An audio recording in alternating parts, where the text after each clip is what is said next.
Hello, lab rats, and welcome back to the laboratory, broadcasting to you live from a corporate black site in the outer solar system. How's everybody doing today? Hi.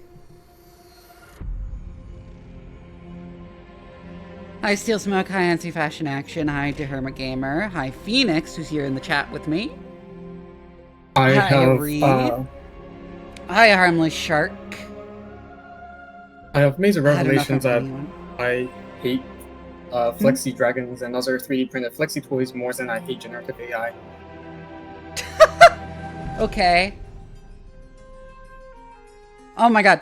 Do you guys ever get that thing where you have like a weird like scratch or abrasion or whatever on like the corner of your lip, and when you open your mouth too wide it splits open again? Oh fuck, I hate that. Oh god, because I have that right now. And it's killing me.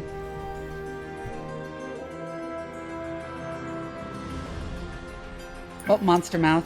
I guess you can make my open my mouth even wider.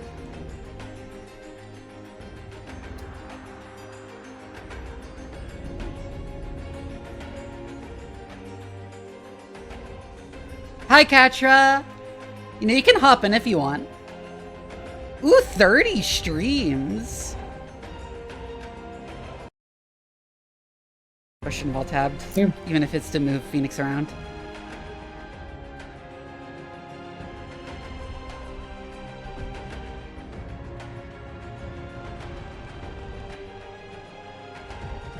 I love this intro.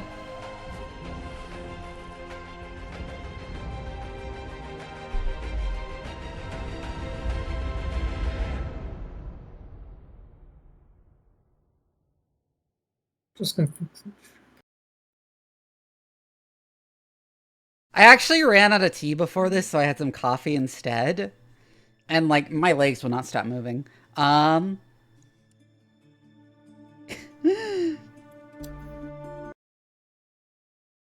Because, oh my god. Coffee definitely affects me different. Like I'm just bouncing in my seat. And I can't stop my legs from bouncing. Oh, I should do my squats while the game loads. I'll bounce on you, Ree, with my feet. Unfortunately, I think Ree would enjoy that.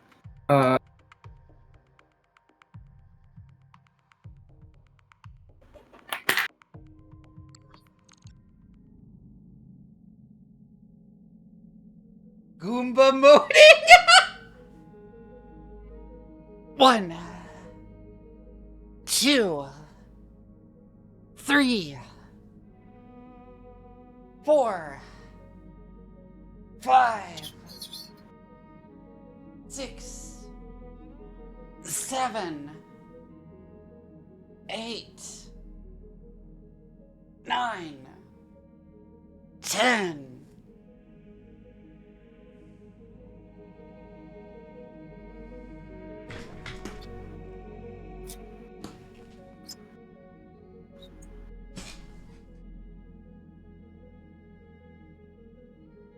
Poe going off Ree's head like in Hollow Knight to reach a higher place, like a higher platform. Right, okay, so we have a bunch of mechs that are works in progress. We have the contract to finish the story.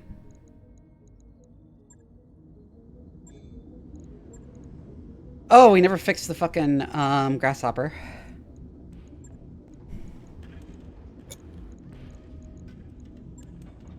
It lost its goddamn arm.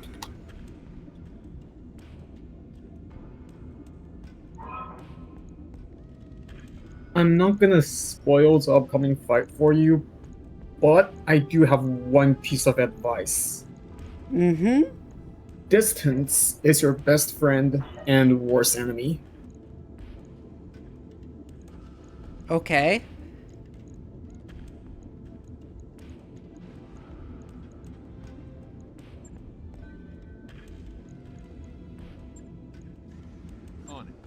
It'll make sense when it'll make sense when you realize it, when you realize what you're going up against.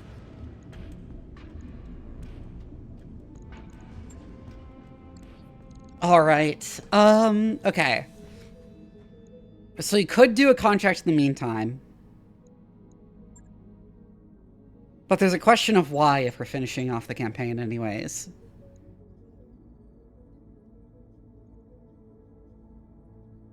Oh, I guess the Assault Class Mech. Directorate Black Site. Rep and I know I sold a bunch of Directorate? stuff. I have 2 million. Cardell had to crash out over the amount of fucking medium laser you had. It's interesting that the final mission is not 5 skulls. You're gonna wish that it told you 5 skulls.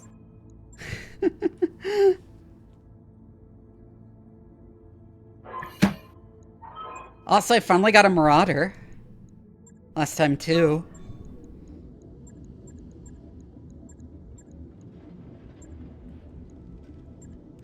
And a King Crab.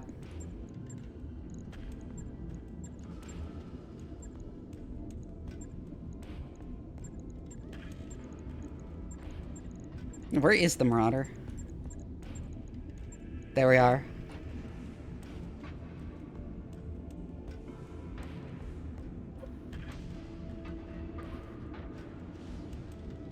It's a very neat mech. It's one of the really iconic ones. What did I give this? I don't even remember. If I recall correctly, I recommended you to put use laser weapons onto arms. Oh right, it was just like 4 large lasers, wasn't it? Yeah, because that's a pretty reasonable option to have if you don't have a spare Gauss rifle.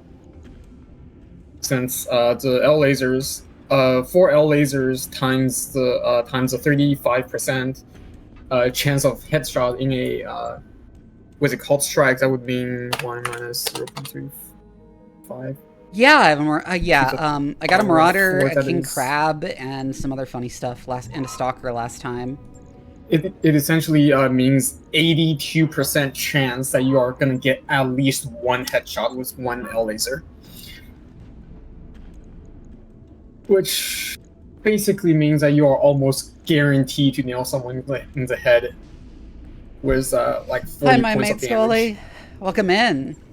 I'm trying to decide what to do, whether I wanted to bother to do another mission or just wait until all my work orders are done.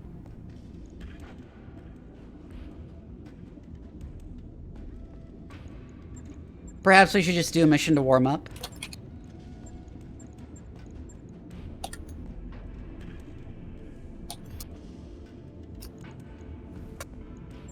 Also, our mech warriors might have some experience, so we should probably check. Standing by.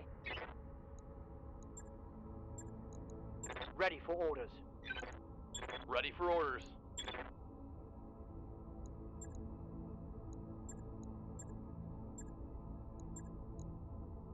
Mech warrior training complete. Waiting for orders.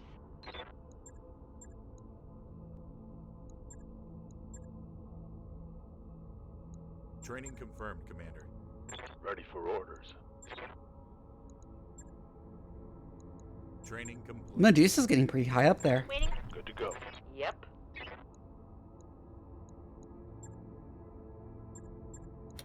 Mech warrior training complete.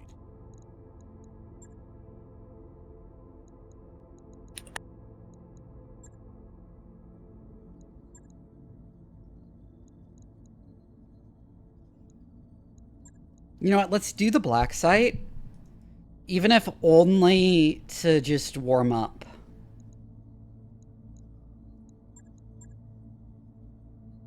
This is a jungle biome, so Black Knight could actually fit in quite well here.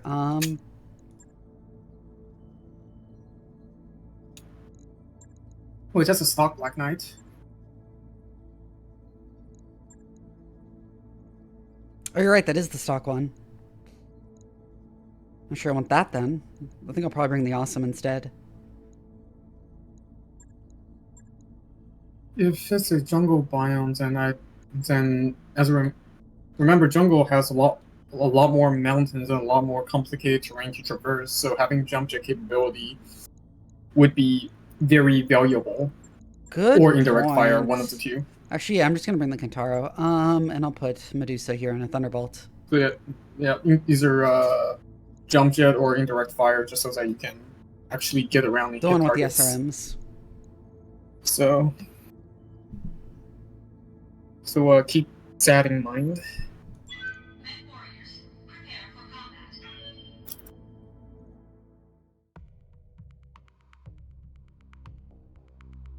I like Black Knight a lot. It's Black very Knight is funny how it has configuration. more lasers than most laser-dedicated assault mechs. I know, right? Fucking hilarious! You just walk in your fucking disco, and you're just a fucking disco dude. Mm-hmm. Full-on laser light show. Like straight up, if you have a fucking ceremony, bring like 2 fucking Black Knights and just tone laser power down it, and you can have a fucking disco right there. You can have a whole ass fucking show right there. There's the operative Don't even need that cover. fucking.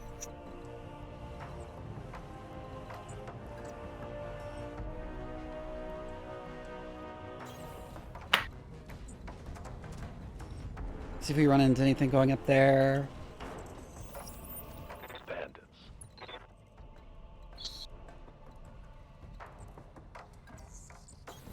Acknowledged.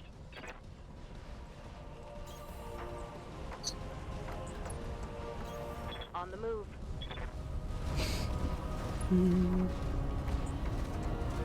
Look at that big-ass stalker with the 4 LRM-15s.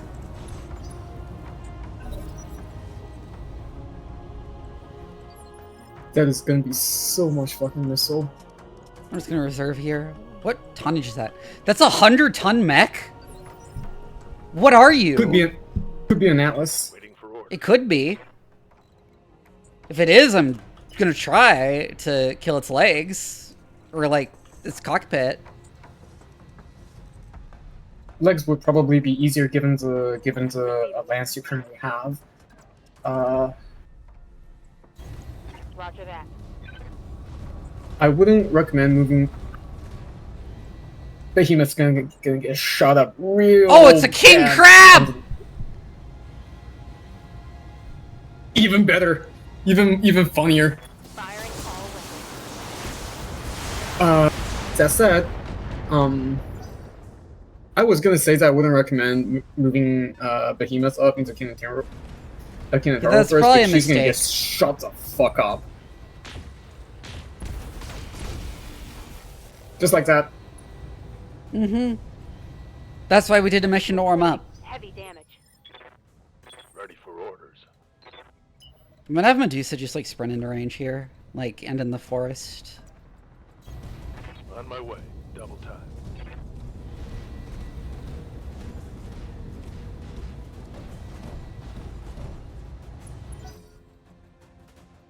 If I recall correctly, the targeting priority. Oh, and there's an Atlas Enemy's over coming. there! Did you negotiate for enough salvage? Yeah? It's a normal King Atlas, Crab not in an Atlas 2, but What's still. up, boss? A King Crab and a regular Atlas.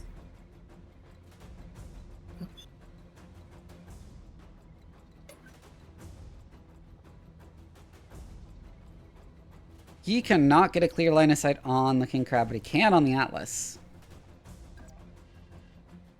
Lifting off. Hmm. And I will go for the funny headshot. Firing on target.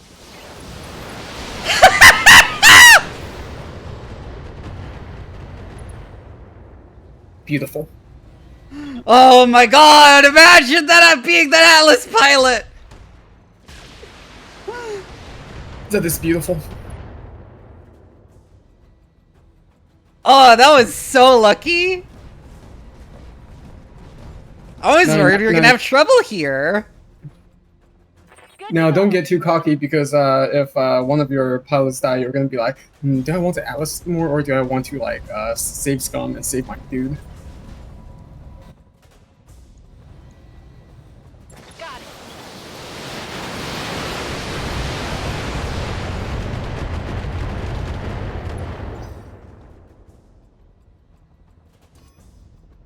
They've got That was sensors so down. funny.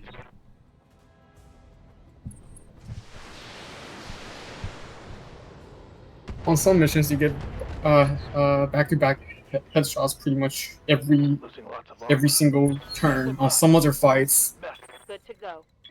nothing.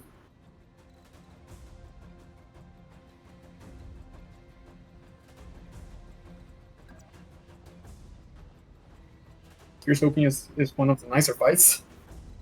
Interesting. I can't get a good line of sight there.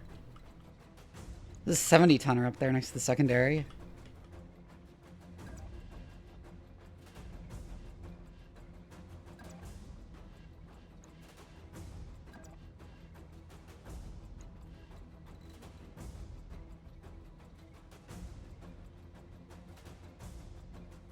Does it tell me why my accuracy's so bad trying to hit the king crab there?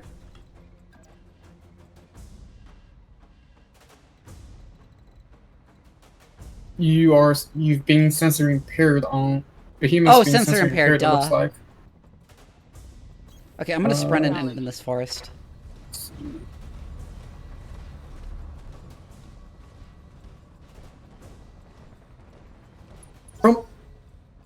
Steel smoke. Like it does.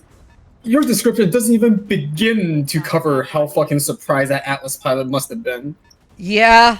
Honestly, it was Like- probably... honestly, he probably didn't even have time to be surprised.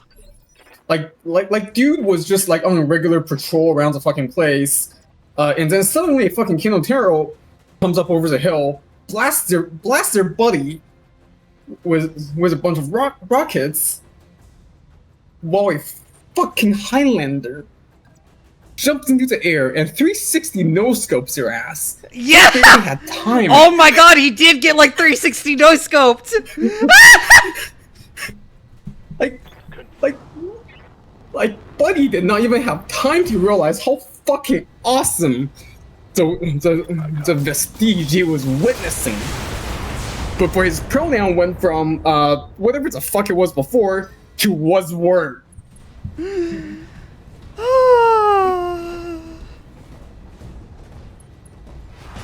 Why does the AI always melee with catapults? It's so weird. It's not even a heat thing. Maybe it's just... Huh.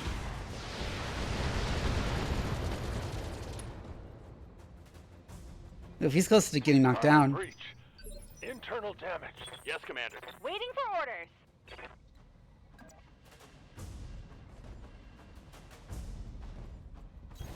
I read you, Commander. They remind me You to know, hydrate.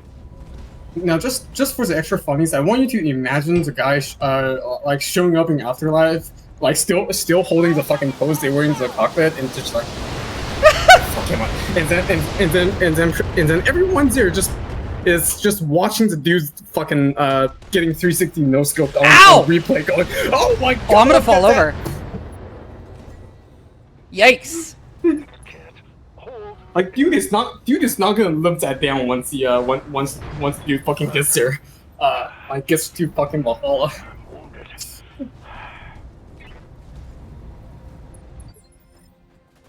Standing by. Poor guy.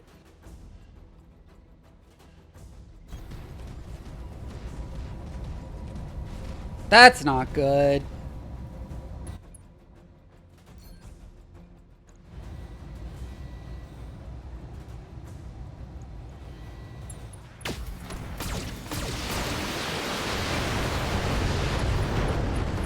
Ooh, left torso destroyed on the king crab. Critical hit, Commander. Ooh, at that position you might be able to. At that position you might be able to aim for They've got a sensor a on leg us. destruction.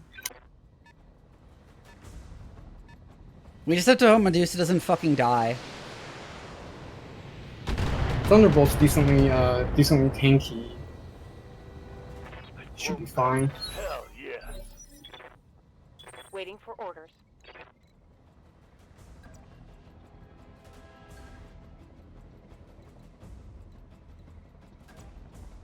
From her position, she should be able to get a good hit in on the legs.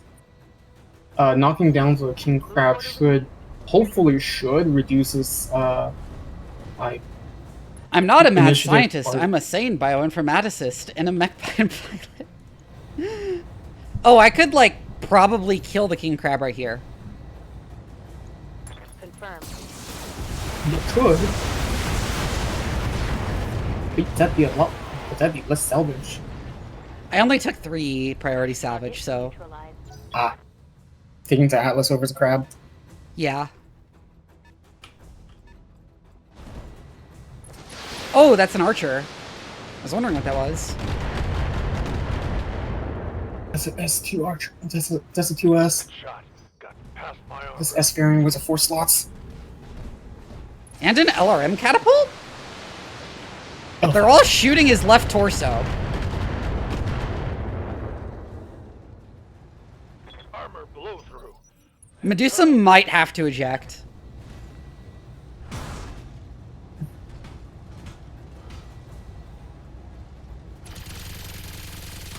Ah, you bastards. I'm losing weapon systems.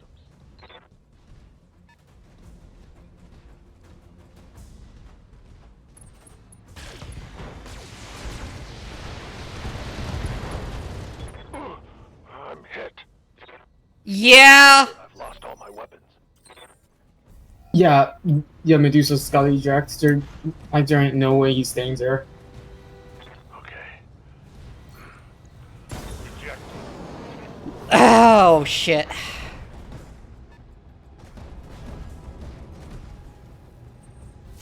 They have a Highlander? That's a particle cannon variant. I know. This is a shitty variant. It's not the Starleak Highlander, but still.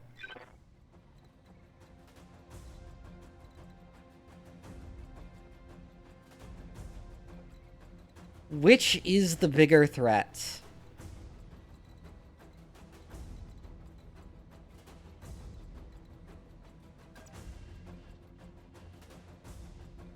Since Medusa is no longer in the thick of it, well, he's not on the map at all. Yeah, that's what I was thinking. Focusing on the ones that are capable of indirect fire should be best if you're concerned about your mechs getting knocked down, especially, and that's especially bad since your initiative priority is already low. Moving to position.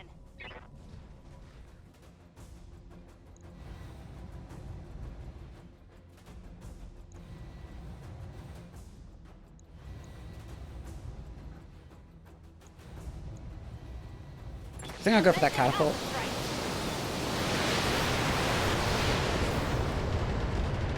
I should split up my missiles a little, actually, there.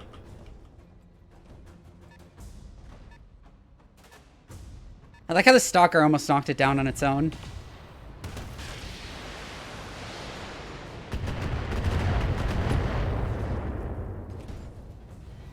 Took a hard hit there.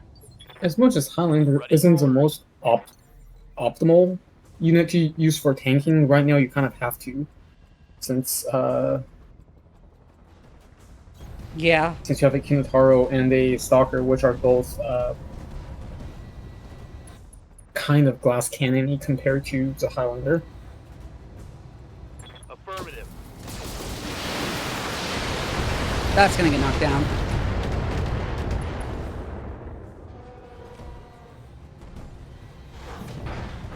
Lucky head hit. Okay, let's go. Lucky head hit.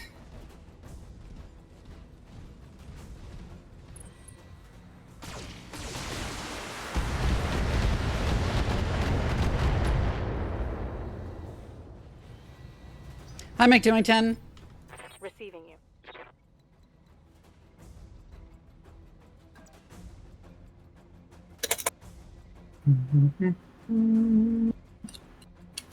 Oh, not close enough to get the catapult. On the move. You played FTL Fast and Light? Yes, I have.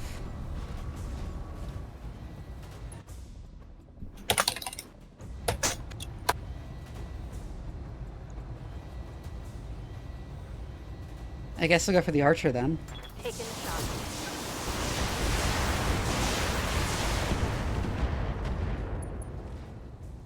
No head hit.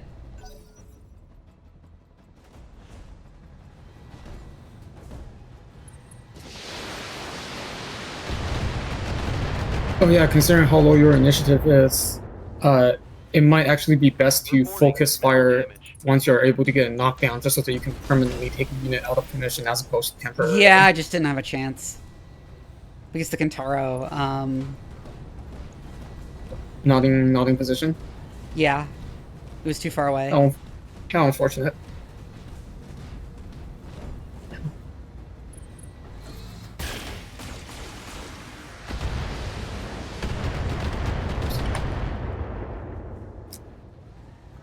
Losing lots of armor. Standing by.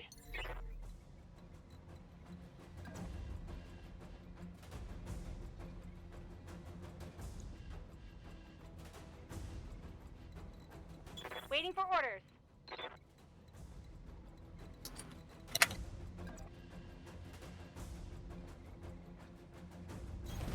Coordinates received. Because I'm about to complain about the story in a Void War, also a story like FTL, like with the totally not Warhammer 40k theme, yeah? Got it. Come on. Fuck it up. Well, I crit one of its LRM-20s. Critical hit, Commander. Just a crisp not good enough. You have to get a second hit before that's destroyed. That's 9. That shot got past my Behemoth's taking some serious slack there. I know. Roger. Oh, this is an extraction mission.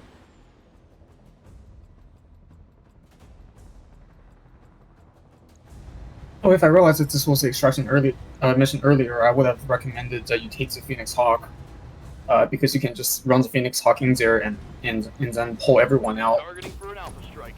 I'm just gonna go for the center force, okay?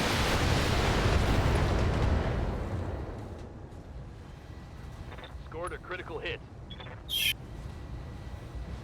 Given the center torso was still armored, it might have been better to go for the side torso and Probably. Exploit damage propagation. Minimal damage on that hit. Good thing the Highlander is incredibly tanky and mobile for a assault mech. Otherwise, this would be way fucking worse than it is. Yes, Commander.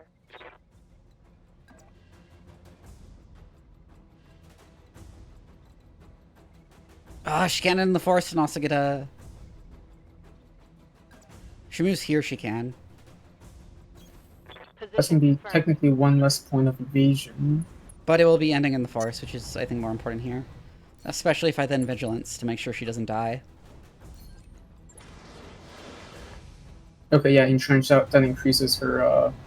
That increases. Locking in all windows. Finish off the damage catapult. resistance. There we go.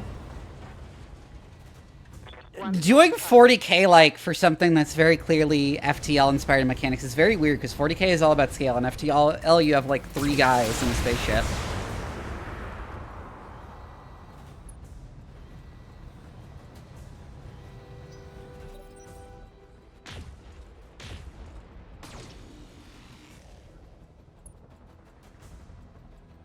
The dweebs have missed their shots.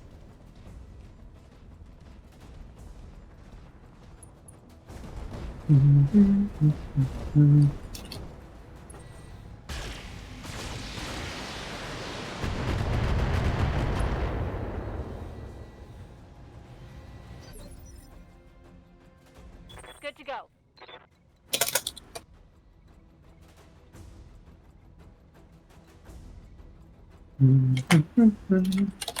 What's the next target? The other catapult? It is pretty up-armed for how,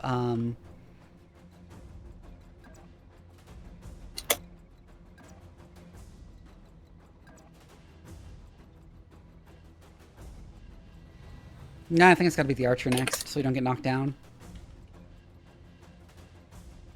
Well, Souls, what the fuck even is that, though? What does it do if you beat the boss ship and get to it? It brings about an age of pandemonium, but what the fuck does that even mean? That's whack. Yeah, I figure we're already set up to go after the archer. On my way. And archers usually aren't very heavily armored. Firing everything I've got.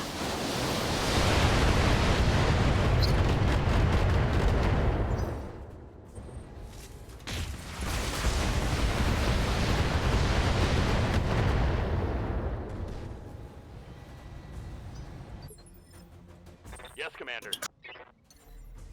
They've done a lot of damage to the armor, but are yet to get through it. Up high.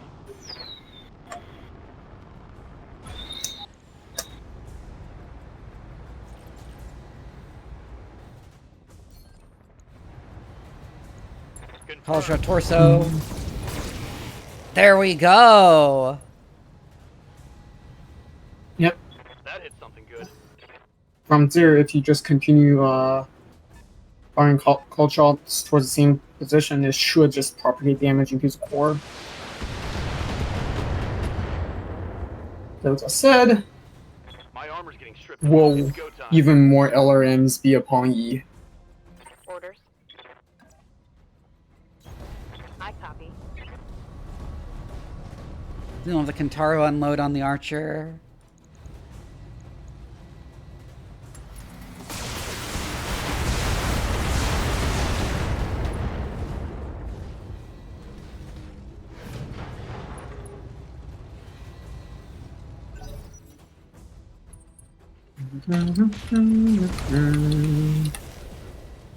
Ow. Critical hit.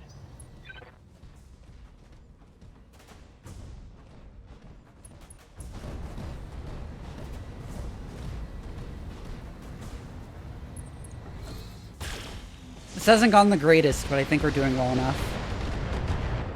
Unless we fall down here. That would be very bad. Okay, thank God we didn't fall down here. You're gonna quickly vigilance.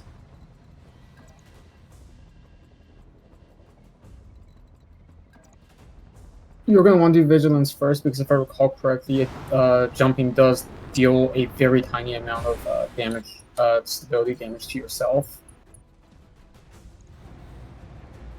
Or rather, it doesn't like do that much. Either way, it's not good for you. Finish it off. Ah, come on. Inflicted some heavy damage.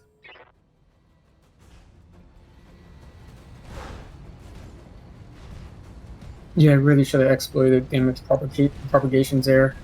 You had gone for the other torso.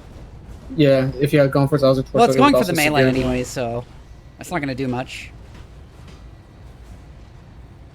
My internals are taking a beating. Oh, I wasn't talking about like reducing the amount of weapons they have. I'm talking about like the over damage. Well, like the damage that goes over the amount of health that the torso will, side torso will have, just goes straight into the core, bypassing armor entirely.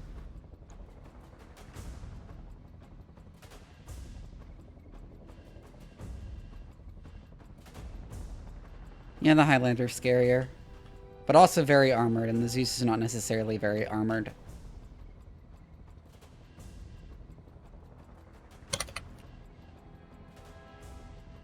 Oh, but I can't really hit the Zeus very well.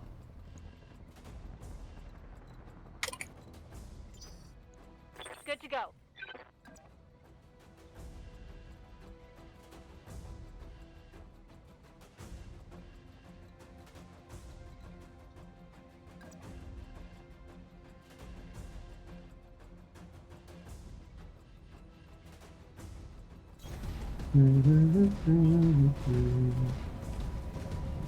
I guess I'll hit the Highlander then.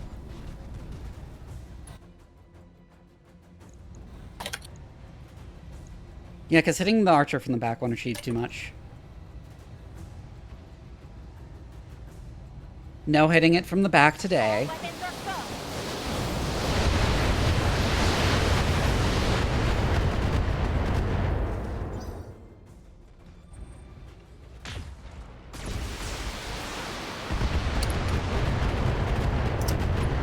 Ow. armor, buddy. Oh, he's punching me. Ow! That was actually a lot. That shot got past. The secondary asset is in hand and ready for retrieval. Make distance.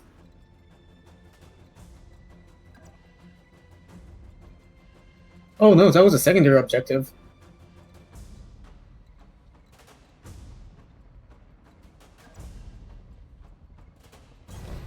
Moving out. I'm gonna shoot the Zeus in the back, though.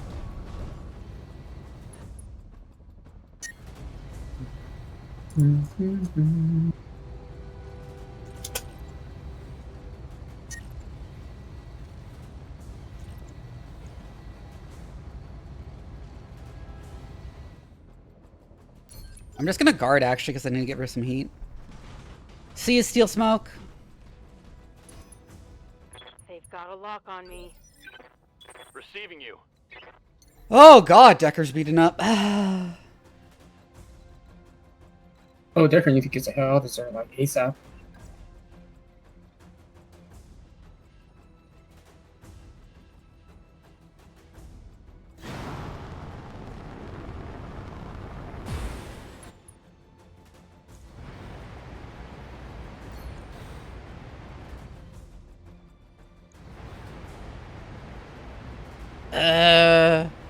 Well, the back doesn't have that much armor on the archer. Yeah, So if you regardless. if you get lucky, There we go. I should be playing real close in, buddy.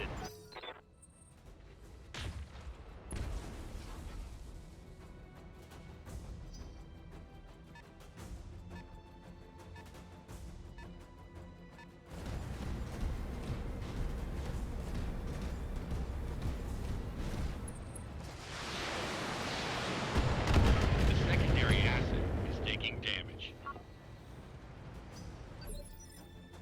Commander?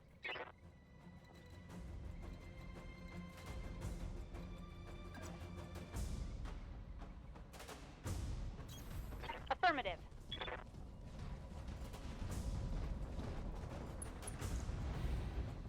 Still missing the primary. Still missing the primary off.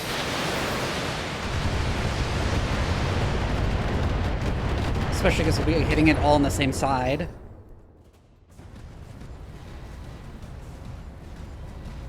It's gonna melee me? Primary asset. No. It's gonna shoot from very close range. Internal structure damage.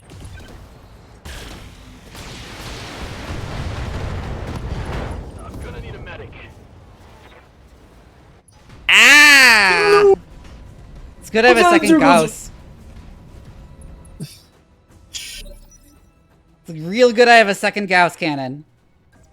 I just want you to know that you are not going to be able to replace that Gauss cannon anytime soon. Right? I have a second one. Yeah, I do only have a second one. Highlander. This effectively means that you're down to one Highlander now. Mm-hmm.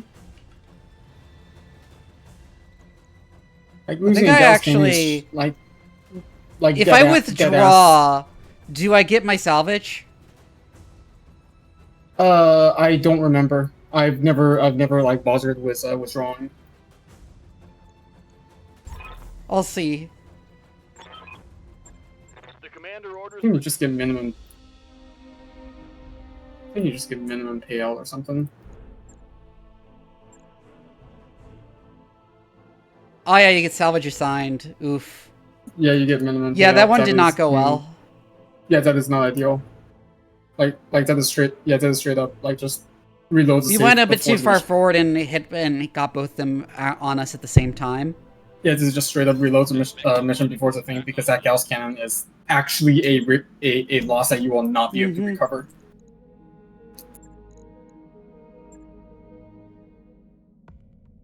Yep. That said, this is a part where I'd recommend you to take a Phoenix Hawk and just have the rest of your fleet be off into distance. Because the Phoenix Hawk can literally just jump in, grab both objectives, and get the fuck out within like 2 turns. within like 2 to 3 turns. That is genuinely how True. absurdly fast it is. Like you could probably complete the entire mission with just one Phoenix Hawk. Obviously, you won't get any salvage, but I think we're just gonna wait and we're gonna do the final mission. Mercenary Review Board, Capellan Confederation. Darius brings a thorny issue to the daily briefing. Commander, our relationship with the Capellan Confederation has been steadily degrading. Yang grins. Well, it's a Yang thing. well, we do keep kicking their asses for money, probably related. Darius sounds just so. Purely business, but they're not convinced. As a result, the Mercenary Review Board has invited us to sit down with the Liao envoy and discuss the situation. Attend the meeting to defend yourself to the MRB.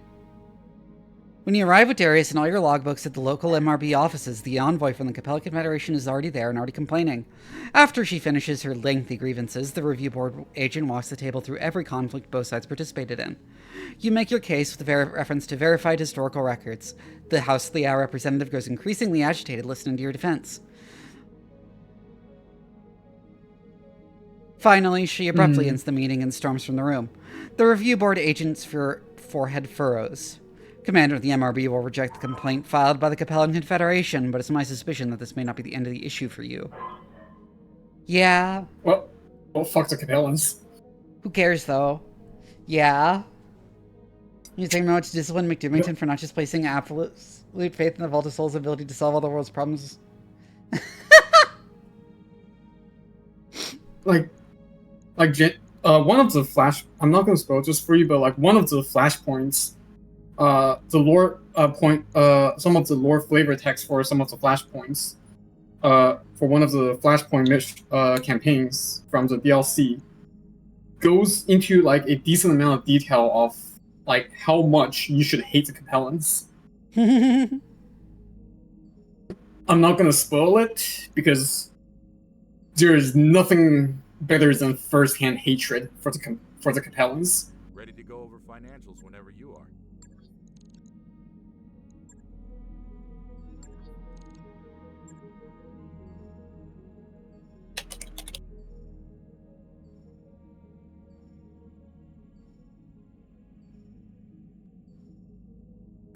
I wrapped up that job you Like- asked for, Commander.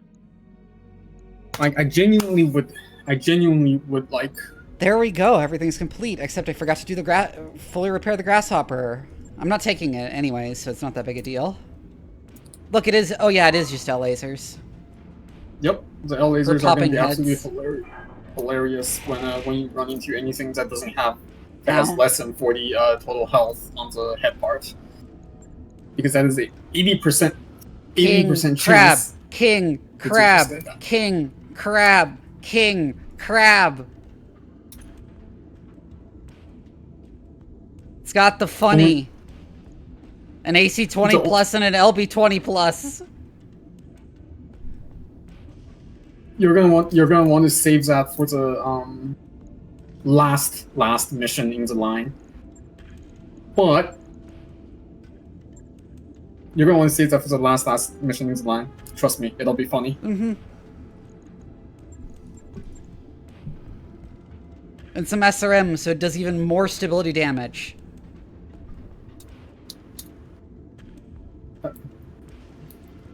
Yeah, this one is like multiple missions in a row, and you're bringing your own mechs, which I think the game already told you before. So plan Yeah, accordingly. I told you with to have that. multiple full lances.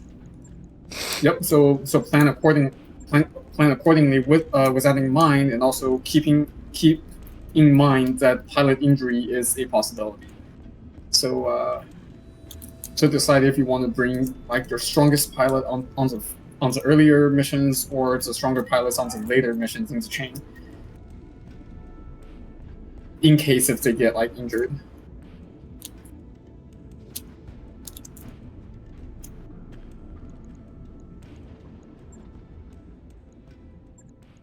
Alright, this was a travel contract. I should have just been traveling.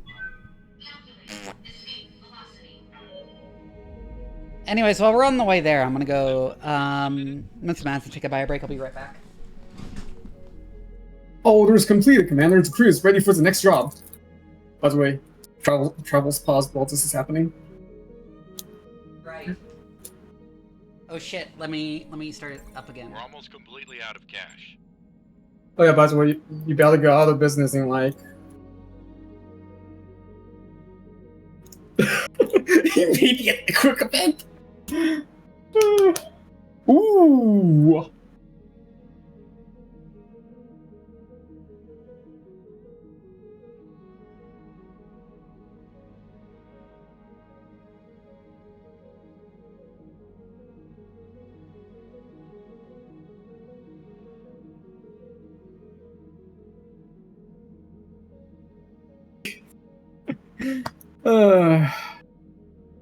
Well, it looks like the game really does not want Vivi to take a bio break.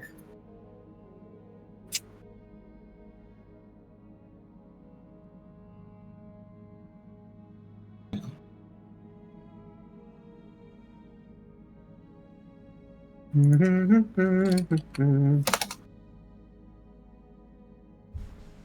back.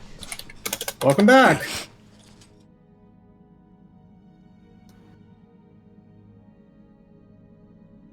See ya, Dharma Gamer. Darius opens the morning briefing with a scowl on his face. We picked up new supplies a few weeks ago, and we're just now opening some of the crates of machine tools, and well, I can't believe this has happened again, but... Yang. We have more triple F burgers! We have more frozen triple F burgers, mate! Do you know how hard this stuff is to come back into periphery? Dr. Murad sighs audibly. Please tell me that the refrigeration was still operational. I don't want a repeat of last time. Don't worry, Doc. My team will take care of the goods. Yang flashes you a winning smile. What do you say, Commander? Burgers on the menu? What? Destroy the meat? Argo Hydroponics recreated an authentic triple F burger. An idea pops into your head. Chief, you're kind of an expert on triple F burgers. Do you think the hydroponics garden is what you need to recreate the real thing? From what I've heard, this stuff is basically whale meat, so I'll have to improvise, but yes, challenge accepted! The stony expression that you come to associate with complicated refit orders? By the end of the week, Yang and his mech techs have raided the garden and retrofitted a blast furnace into a makeshift grill. Somebody even decorated the mess hall in Triple F's trademark colors. While only those who've traveled in Davion space can attest to the accuracy of the burgers, everyone agrees they're delicious. Interesting. Triple F burgers! I may have gotten a little God. bit too into characters here.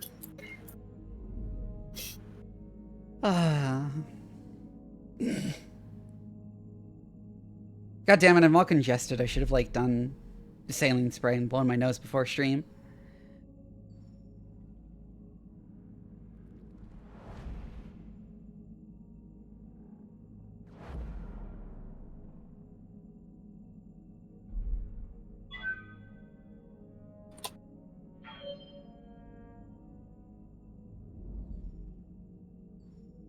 We're nearly broke, Commander.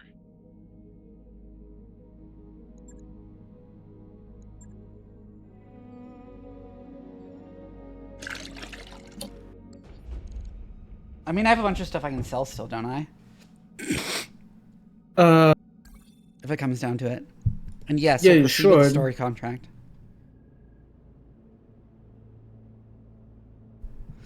Kamea, welcome home. We haven't spoken face to face since your father's funeral. Strange, isn't it? For all the time we've been fighting each other, for all of our struggles, we haven't actually talked until now. I'm gonna blow my nose.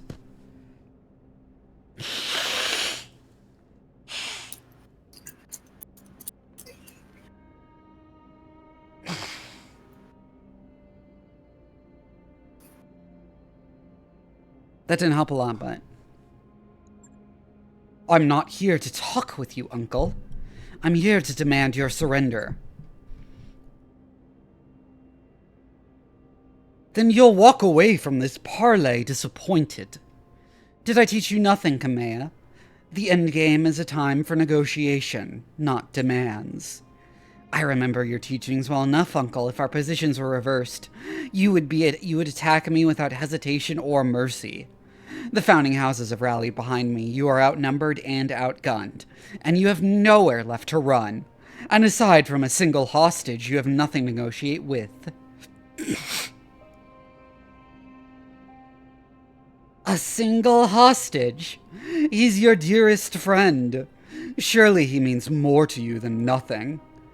Alexander means a great deal to me, but I would sacrifice any one person, even myself, for the good of the Reach. You are defeated. Concede. I've heard your proposal, now you hear mine. You will leave this system in my hands and solidify your power base elsewhere. I will rule Coromodir, and I will hold your friend to ensure your good behavior. You will agree to these terms, or you will die. I will die? Your words are air, Uncle. You have nothing left to threaten me with. So before you can hit the continue button here, I just want to inform you that something that you called earlier, something that you called much earlier in the playthrough is 100% correct. Yeah. So you believed when you moved on Castle Nautilus. I think that you're bluffing, and I'm willing to wager my life on it. I'll see you on the field of battle. Yes. I suppose you will. Maybe you know something we don't, yeah? Perhaps, but while my uncle holds Coromodir, he retains the illusion of legitimacy. And that is something I can no longer allow. The time has come to take it from him. Darius, raise the founding houses on the comms, tell them that I'm ordering them to drop. All of our companies, our entire fleet, everything we have. As always, I will lead from the front. We're taking Coromodir, and we're doing it now. Doc Vivi, I want you to remain at ready until I call for you. Prepare your mech warriors and wait for my signal. We are going to crush what remains of my uncle's directorate. With your company's help, I will retake the throne that was stolen from me. And come hell or high water, we will rescue Lord Madeira. I swear it on my father's name.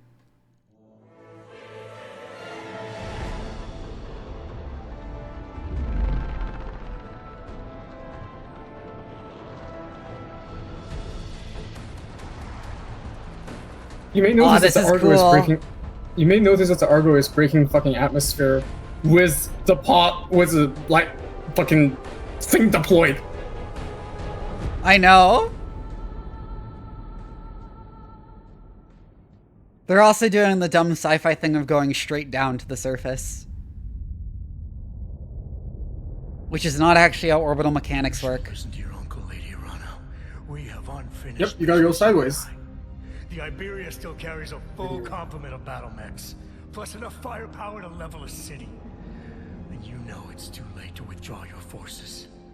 When I reach Coromodir, I will drown your restoration in a sea of fire. Every dog in Arano colors will die. Hi, King Weirdo. You took my son from me, Kamea. I never asked for this. Died with him. Now I'm killing yours. So he's just fully gone rogue now, huh? Yep. Yep, something that you Even called wearing a earlier is hydrate. about to become relevant. Yang line. Well, boss, things are looking pretty grim, I gotta say, but hey, at least we figured out what Espinosa's secret weapon is. No, the Empty and Hollow H, the reason I keep saying I never asked for this during it is because he's Adam Jensen's voice actor.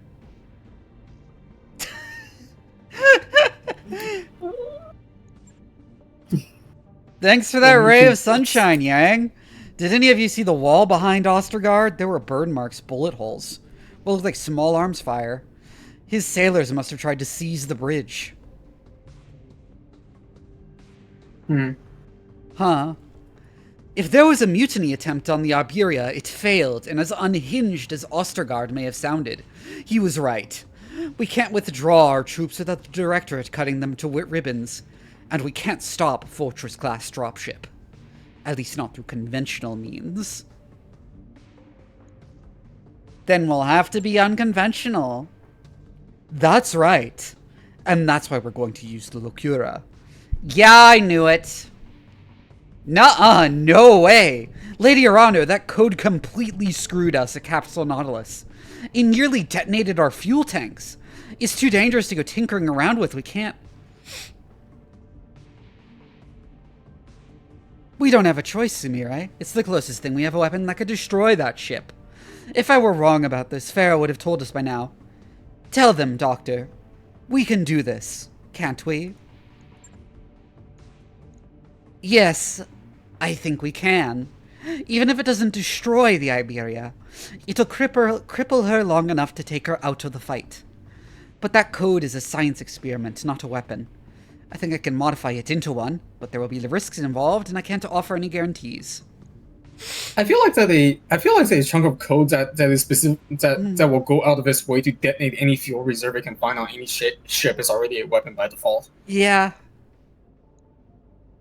There are never any guarantees in this life, Doctor. Just do your best. I'd imagined you'd feel that way. I'll go ahead and get started. We're going to need a way to get the code into Ostergaard's ship. I suggest taking over a ground-based communications array, something on a network that the Iberia's computer trusts. There's a directorate comm station on Lyris, the throne world's second moon. It was the system's primary communications hub during my father's reign, and my uncle uses it for the same purpose now. You could use it to transmit the Locura, then destroy it. The control tower is automated, so there shouldn't be any collateral damage. You'd be killing two birds with one stone. Yang? What? I like what you think. I'll rig the explosives. Hold on, I'm getting like pings. Why am I getting so many pings?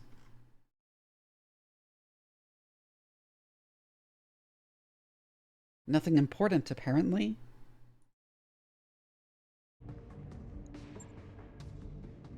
We are likely to encounter heavy resistance when we touch down. I'll see if I can find an engineering solution to help us deal with it. Maybe my team could seize control of their turrets and make them fight for us for a change. You should probably try to bring a jump-capable lance if you can, Commander. Comm arrays like the one in Lyris tend to be housed on elevated platforms, with lots of ramps and choke points. Thank you, Doctor. We're hinging everything on this plan's success. It is vital that Ostergaard's attention remain fixed on me and the Restoration Army, to the exclusion of your operation on Lyris. And so I will give him something to focus on. I'm accelerating our offensive. We're marching on the Directorate's final stronghold, Cordia City, the capital of Coromodir. It'll look like you're overextending yourselves. That's good. He'll be eager to punish you for it. Give him hell, Lady Arano. We'll rendezvous with you on Coromodir when the job is done. We've got a job to do, people, and it'll be the biggest challenge we've ever taken on. So put on your war faces and follow the commander's lead. We've got a dropship to crash. Jump capable, huh? It will make your life a lot easier, but depending on how much you value not taking damage or losing mechs, you might prefer having more fire. You might prefer firepower. I do want to bring the Marauder here.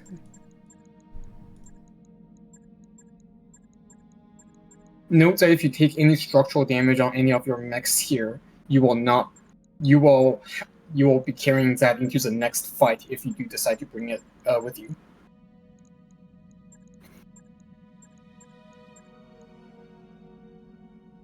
Maybe I bring the Grasshopper, actually. Actually, Grasshopper might not be a bad idea now that I think about it. Yeah. You know,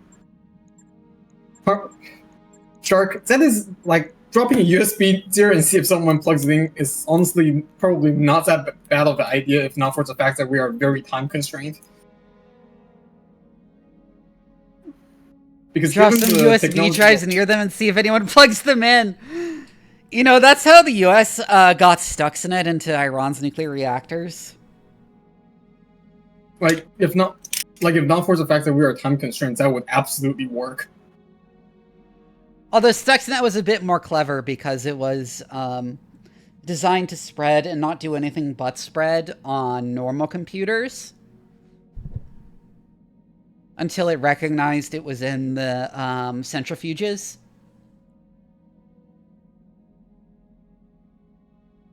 And so someone obviously got it on their personal computer and then brought a device that had been plugged into the personal computer to work.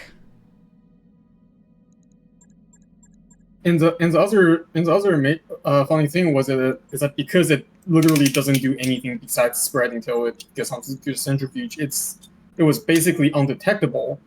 And because it also muted the centrifuge system's alarm for like when things goes wrong, it makes the centrifuge shakes itself apart while giving absolutely zero indication of what is actually wrong, which basically made it so that it was pretty much and I'll bring one of the impossible to highlighters. detect up till like after they admitted to it, which was absolutely amazing. Really terrifying. Because all it did was because it didn't do anything to mess with computers. It literally just put itself on there, and every time you plugged in a new device, it would just put itself on that device. That's all it did. Until it found the right computer. And on the right computers, what it did is also so minimal, and it is so good at covering its tracks too, which was like even more scary because yeah, Stuxnet was brilliant. Like, it was really, really clever, how it worked. Sorry about the rough landing. Farah, you okay in there? Yeah, I'm alright. This rumble seat is even less comfortable than it looks, though. Yang? Exactly, this is Yang. Yeah, I'm waiting on the stream. Tell me about it. Did you find the care package I left things there for you? The explosives. Yes, I'll set them to bring down the control tower after I've uploaded the Locura to the Iberia. Let's get moving, Commander.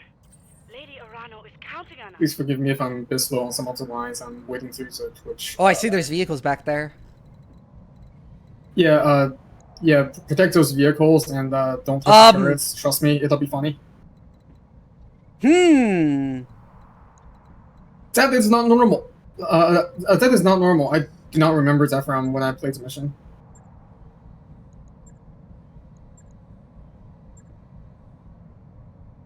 I guess I'm restarting the game. I updated my drivers and everything. Why am I still getting these bugs? It's just a really old game. It's just a really old game. You can't really. Oh god, I forgot to actually test Resident Evil 4 to see if it was fixed with the updated drivers. You should do that. In fact, maybe you should write a note to remind yourself to do that. Why? I can't. Just sadly.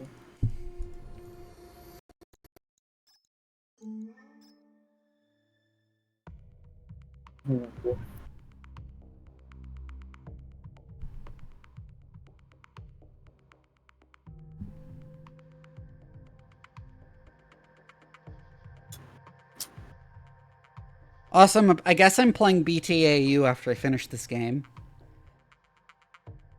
Do you have it downloaded and prepared? No. I'm not doing it tonight. Well, in that case, we might set a new record for shortest Vivi stream. Yeah, if there's time left, I'll play something else, like Starvaders. Yeah, that fixed the issue.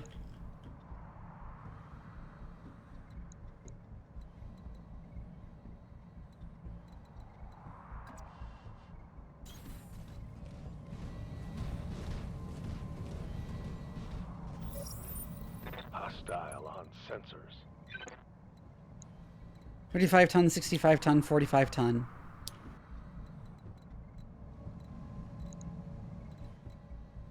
Turret control alpha, turret control bravo, I see. Yeah, if you can get if you hold off the the enemy max long enough, the APCs will just get there and take care of the turrets for you, so you can avoid wasting action economy on the turrets. which is nice, which is really nice here. On the other hand, being having Wait! spares on your side. I just realized. Okay, so this is the moon of Coromodir, right? How does it have a habitable atmosphere? Must be a really big moon. Yeah, but that's the point where it would be a binary planet system. Don't. I mean, it. Don't question it. Like I was also like, huh, fascinating. Yeah, like, I was like, wait. It's powered by lost tech that can no longer be whatchamacalled. Don't worry about it.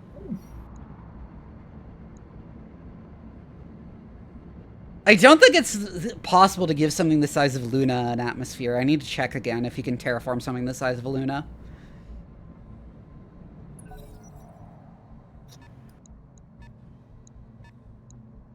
I think the main thing is just having enough of a magnetosphere to prevent solar wind and other effects from being able to blow all of your atmosphere away. No. First off, for a moon will be inside its planet's magnetosphere. Second, the time scale on which that matters is millions of years. So you actually don't care about it for terraforming. Right. It's only for whether it can have an atmosphere of its own in the first place. Naturally, that a magnetosphere matters. Oh yeah, that makes sense. But again, it also doesn't matter that much simply because, like... Yes, Commander. I mean, like, if you can... It's in the parent planet's magnetosphere. The parent planet's magnetosphere is much larger than its hill sphere, so... I guess if you can, like, pile enough mass onto it, maybe.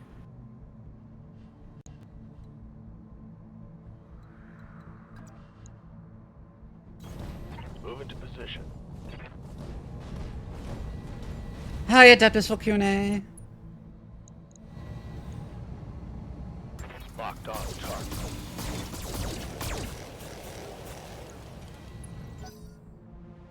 Hit the building with a couple of those.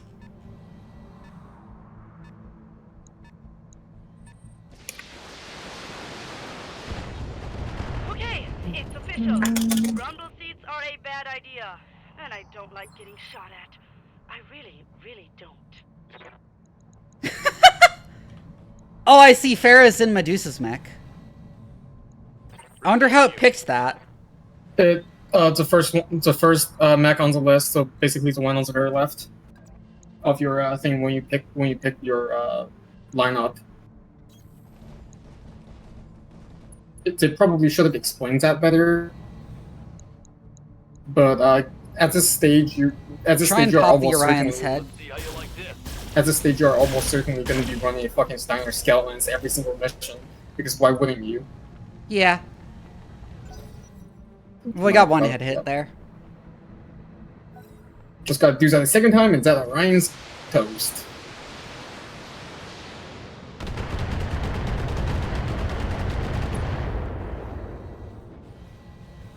Damage Ow. minor, Commander. 3 shots. Waiting for orders. Hate it.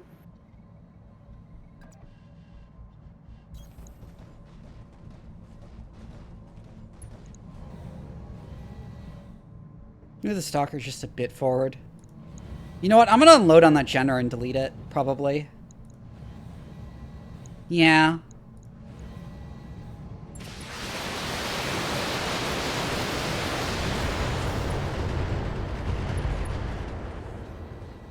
Yeah, lost its right arm.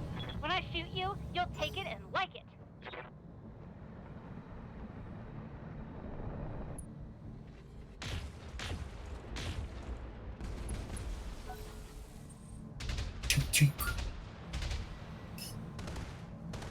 Oh, it straight shot one of the walls.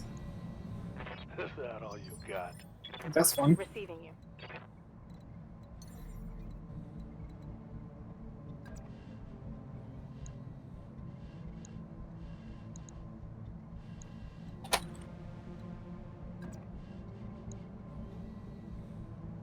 Finish off the generator. No reason not to jump for every movement with the Highlander. Firing full complement on him.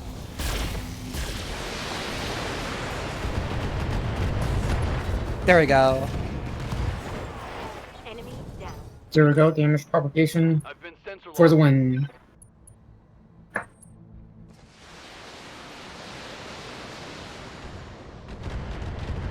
Ah! Ah! Give up everything you've got.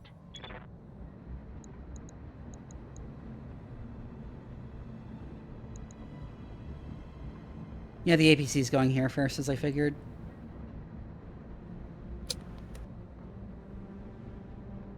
It's a bold-ass move it's making.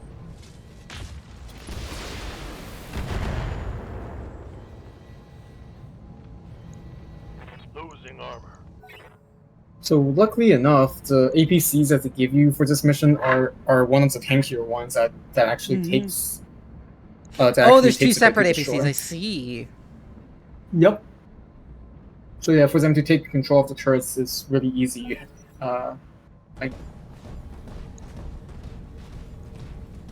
Is it gonna melee it? Oh no! Oh fuck! No, it's shooting at me all the way over there. Okay, yeah. Oh, wow. This is trouble. Waiting for orders. Well, I hope you weren't planning to bring the grasshopper on the next mission. Well, I wasn't, so it's fine. Copy that. Anyways, it's time to roast the Vindy. Locking in. All weapons.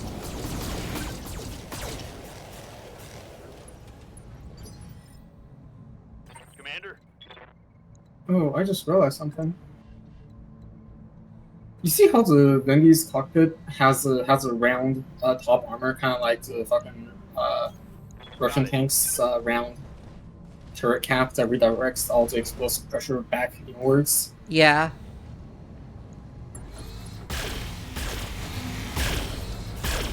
Imagine getting ammo racking in Vendy. Ah, I got the head. That's a kill.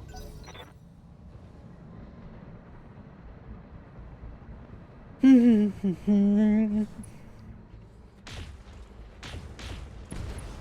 the Shrek is shooting at it too. Ooh, there goes its arm. 2 out of 3 shots. Not bad.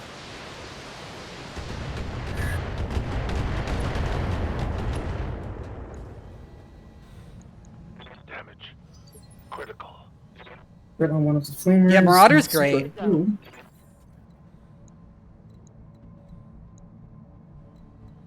Orders. Hi, Crick. Boxcars, find your cockpit.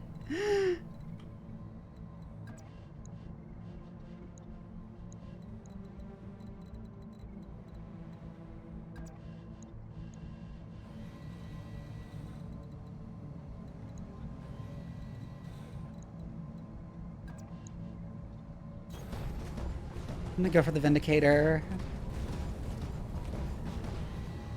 Yep, Kurt. This is one of the last missions. No, try not to spoil her. Let her enjoy. Let Yeah! her We're enjoy really close to the the end of the next game. upcoming pain and suffering.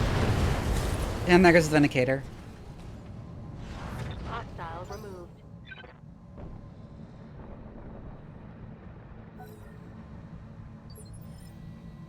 Waiting on you, Commander.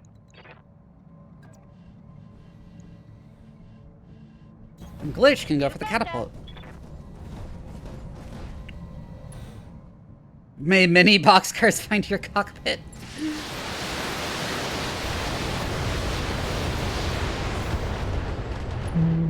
They've got a sensor lock on me. She shot the building.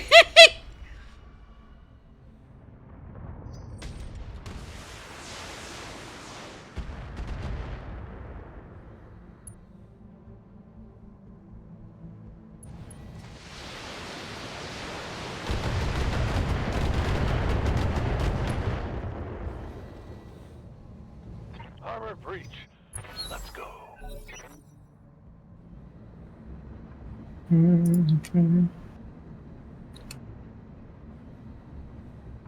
Powering down enemy turrets, Commander. Give us a moment and we'll rewrite their targeting protocols. Powering Cool. down enemy turrets, Commander. The subtitles are wrong. And we'll modify their targeting protocols. Those dialogues overlap? They overlapped a little. Critical hit. Critical hit. Oh, losing a jump jet on the grasshopper. I don't think you won't be needing it after this one. Yeah. Heading out.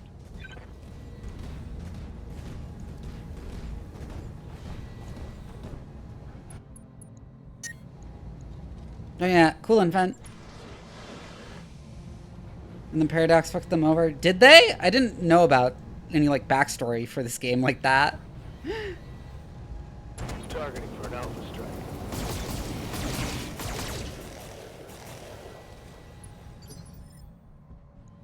Yes, Commander. Yeah, that they do. I copy.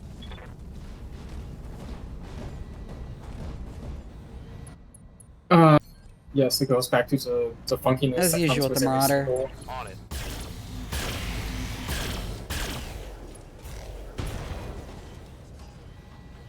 To do more Battletech, but Paradox didn't want to pay despite it being far in the black. Damn.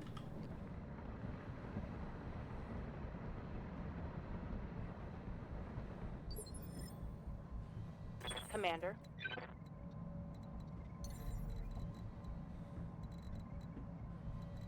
Yeah, this culture of like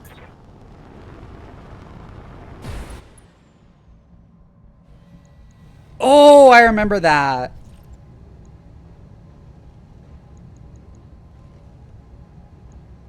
Firing. publishers, man. Publishers. Ruiners of just ruins everything. Mm-hmm. I hear ya. Don't need to tell me twice. This is good.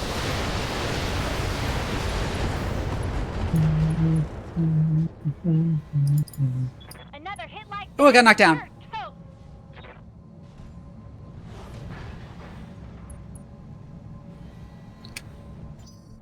Give them everything you've got.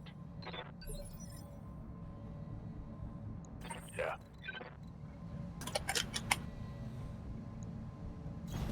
Confirmed. Go finish them off with just the M lasers.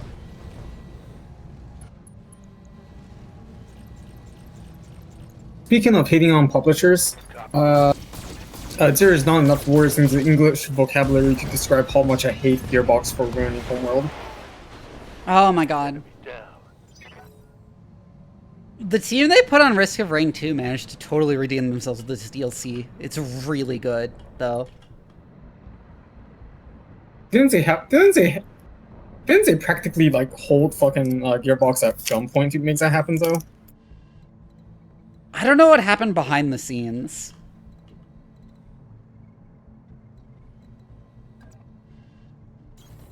On my way.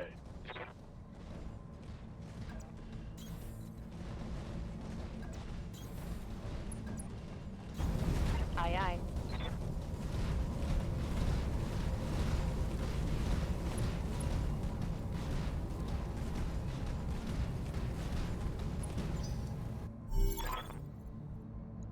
Alpha turrets are ours, Commander. Bravo turrets belong to us. Like Homeworld, like with Homeworld 3, like I'm fine with the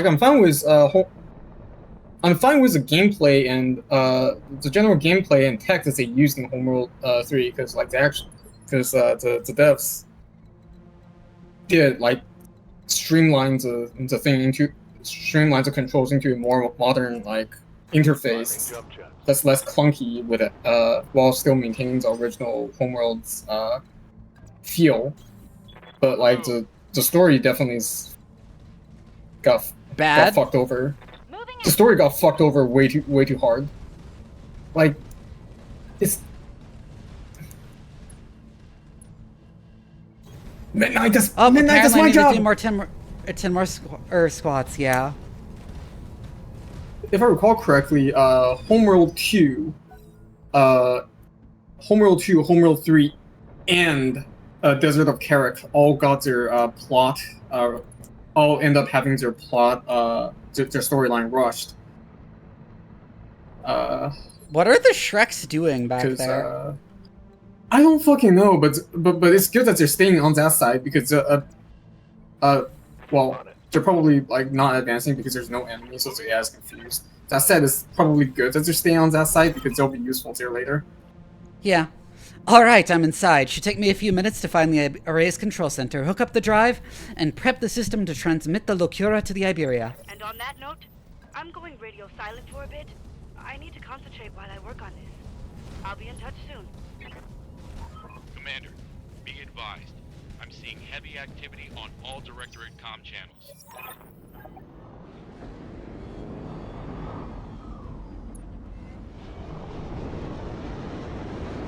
Heads up, Commander. We've got a Directorate Lance touching down.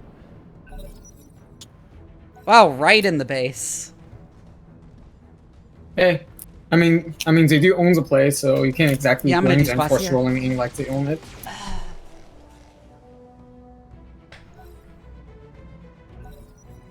Yeah, Homeworld 3 got fucked over hard. Homeworld got Really? fucked over hard. All the way across? Yes. That's what LRMs do. 1, 2, 3, 2, 4, 5, 4, 6, 7, 6, 8, 7. 9, 10. Another set of squats and another set of failure to a supper count. Nothing new. Orders? Always good. Archer, Thunderbolt, Cataphract, Thunderbolt. Said when it comes to Homeworld 3, there is one thing that I can't really complain about, which is how fucking nice the collector's edition's fucking spaceship is.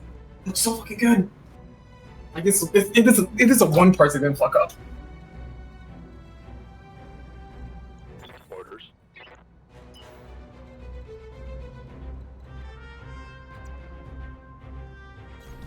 I copy. I have the grasshopper start moving over.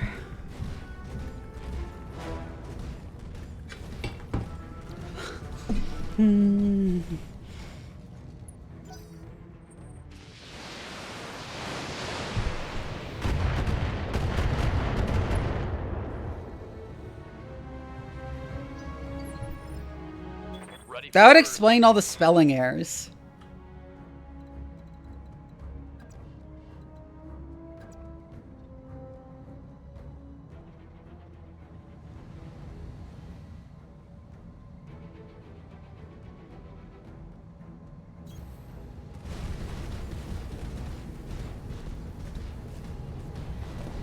Yeah, yep. This is what I really wish more studio gets to like properly own the IP that they're giving targeting to for an work with. outstrike. Come on, hit it. Did I get it? I saw a yellow number. Yes! We can salvage that. Head popped.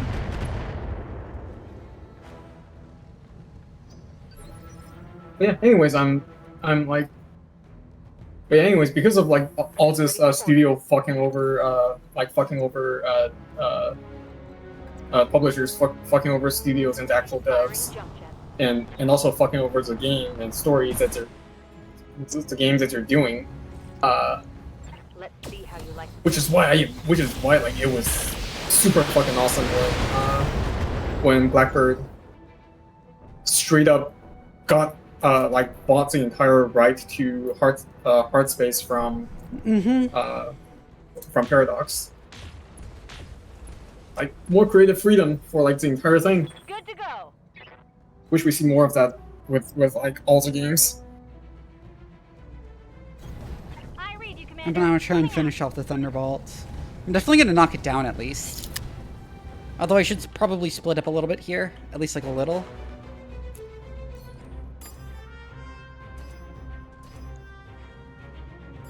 Speaking of, this is also one of the reasons why I don't think that games should have more than one or two sequels for like any given series. Because Yeah. like with the first game, if it gets popular, it'll end up having a second game because it financially makes sense. And at that point, most likely the original studio is still in control. But after that, it's likely going to be taken over by a larger publisher. And once that happens, now you're fucked.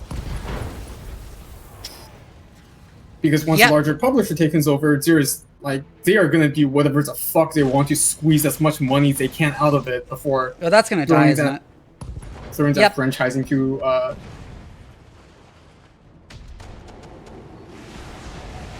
Oh, it's getting flamethrowered.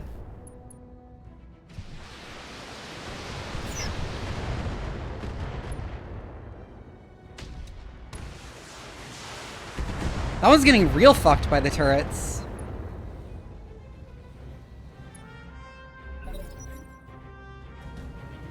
That'd be so awkward if the freaking thing under the turret is destroyed and the turret just friendly fires each other that way.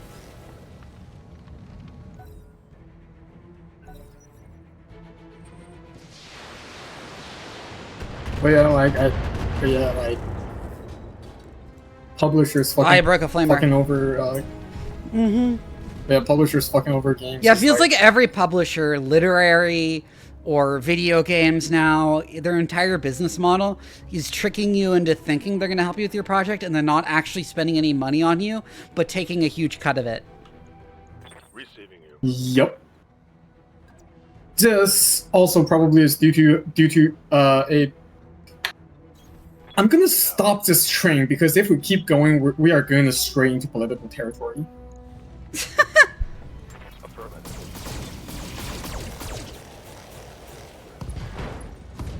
Yep, Square Enix sucks ass. Scored a critical hit. What's up, boss? Yeah, I am genuinely gonna just stop going further into this regardless of how much regardless of my opinion on the thing, because if we keep going, this is actually gonna get political. Because it'll be the usual. Alright, Decker is ace pilot, I can just.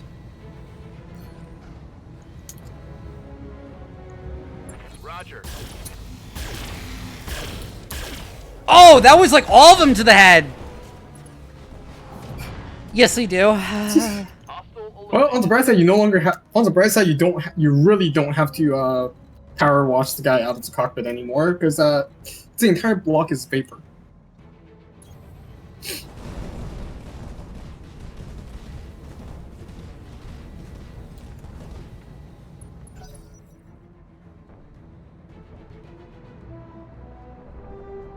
As you're a proxy Canopian using Canopus feels like half the Marauders in the galaxy at this point.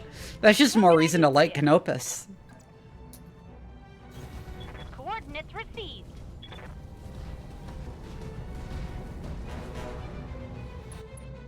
I just like Canopus because they have the fucking because they have freaking cybernetic monster girls. Say what? Critical hit.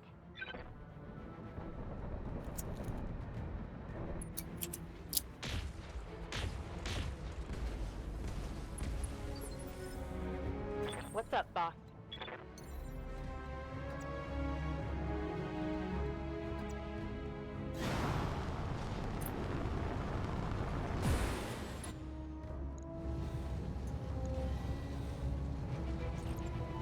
Cat, Google Don't use Canopian CRMs. cat girls.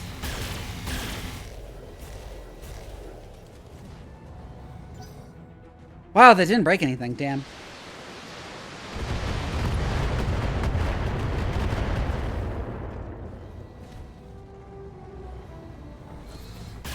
Damn. That Thunderbolt's getting too cocky by the fucking turrets. Oh, there it goes to the turret.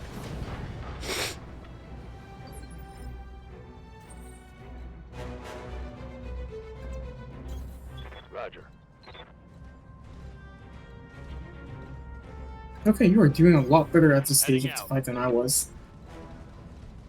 Uh-huh.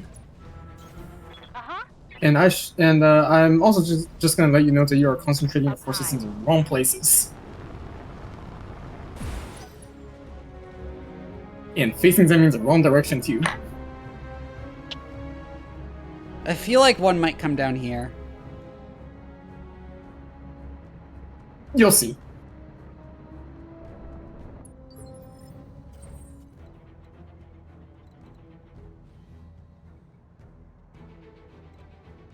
That doesn't look like a landing spot, really. It is going to land in a very awkward position for you. That's what I'm gonna tell you. Good to go. But it will be in the base. Yeah, you are taking out those mechs way faster, probably because of all the lucky headshots that you managed to get. Lucky, it's a Marauder. I That's brought its whole 2 Marauders to this fight. Oh my god. Do you want to know how many headshots I got? 1! Oh my god, that's so unlucky. Getting a headshot every single fucking turn.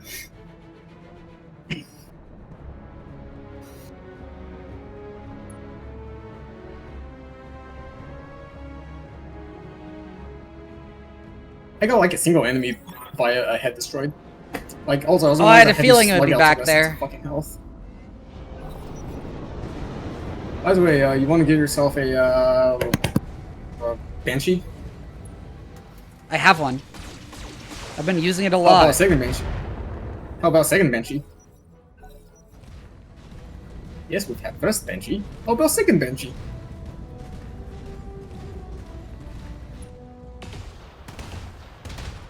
Just casually walks through the... Yeah, I mean, I definitely will be going for the headshot on that Banshee just because it'll be so annoying to kill otherwise. For orders.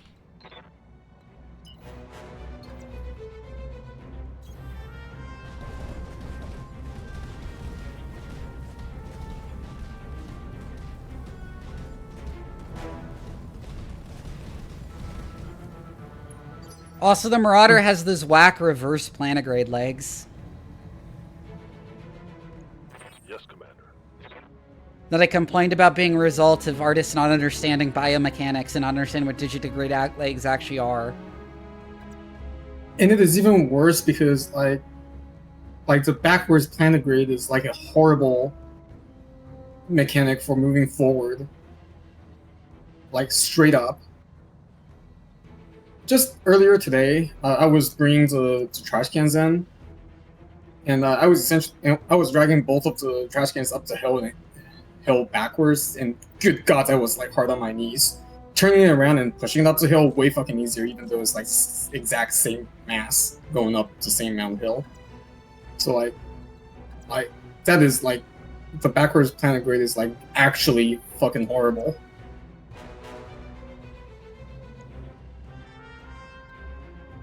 I guess they're optimizing for very stably running away. Just like the... I've seen backwards plantigrade legs on quadruped robots. But only there. Because having one set of forward legs and one set of reverse legs works well for stability. But I don't know why you'd ever have standalone backwards plantigrade. Other than because you, as an artist, do not understand how digitigrade legs work. I'm pretty sure the backwards plantigrade leg on the dog robots is also purely for the sake of mechanical simplicity as opposed to anything else. Because like they're not exactly meant to carry super heavy loads, and they're supposed to mimic some of the mechanical advantage of digigrade without actually having the extra joint. For the shut off its leg. So like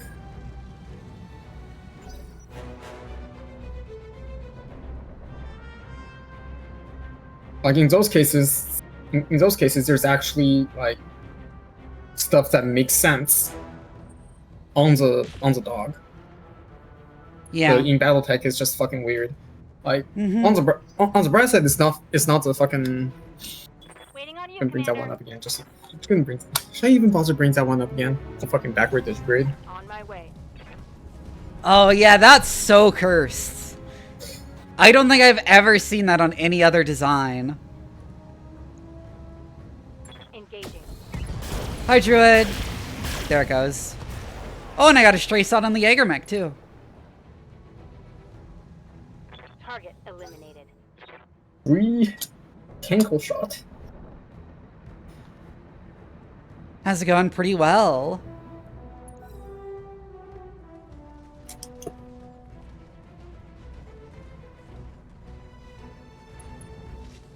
I was going for the turret. No! Turret buddy! Good to go. Goodbye, turret. You will not be missed.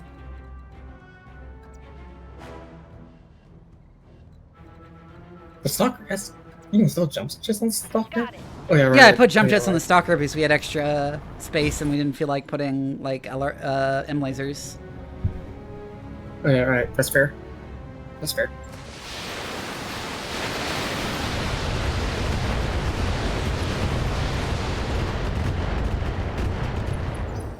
Damn!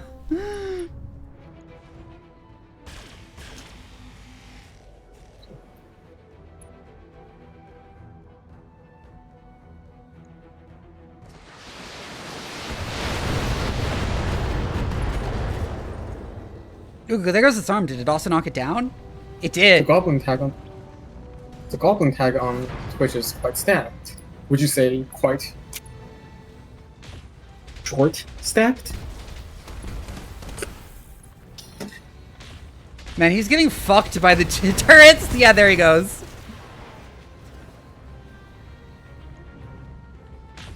Ah yes, for Bukaki, the fucking the game, the mission. Commander, Farah, I've just touched down, but we've got a problem. I have a squadron of Directorate Aerospace fighters on radar, and they're headed our way. Damn it, we need to clear out of here before they arrive. How much time have we got? Not much, and they're carrying enough hardware to blow our Leopard to hell and back again. I can do this. Just keep the Directorate off of me, Commander. I only need a few more minutes. Orders? Once again, I need to remind everyone that BattleTech's phase fighters are fucking multi-100-ton fusion drive monsters for some fucking reason. Yeah. Firing. Full complement on enemy. We got one headshot, I think. Yeah. I can't understand homeworld fighters and interceptors being multi-100-ton fusion drive monsters because homeworld is literally like megalophobia as a game, but BattleTech, it doesn't. Like, with BattleTech, is literally just a poor understanding of the technology from the author's side. Yeah. Hi, Jason.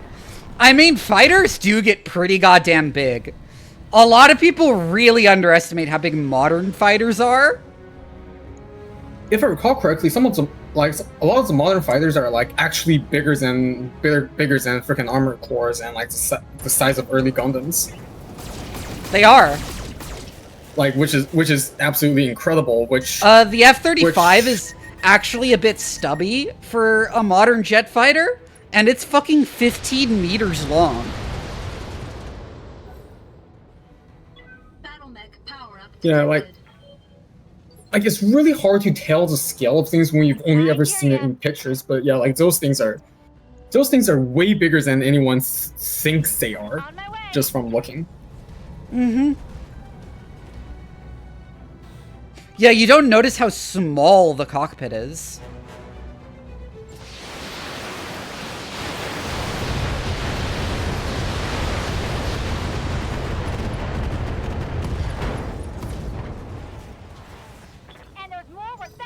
Let me just grab the PDFs that came with Homeworld 3 so that I can like remind people how absurdly fucking massive the stuff in the Homeworld series are. And spaceships will also tend to be like the thing is also spaceships will tend to be like ridiculously large compared to what you'd expect intuitively without knowing about spaceships, just because you need so much fucking fuel. Yeah. Standing by. And then you need the engine to be bigger because the fuel tanks are bigger, which also implies even more fuel. Welcome to the rocket equation. Yeah. But yeah, the fucking recon, the recon scout fighter in Homeworld 3 is like 42 tons, and has like railguns as a forward weapon. And this is the part. And this is the part where we get to where we get to hear Vivi have a crash out over over railguns in space warfare.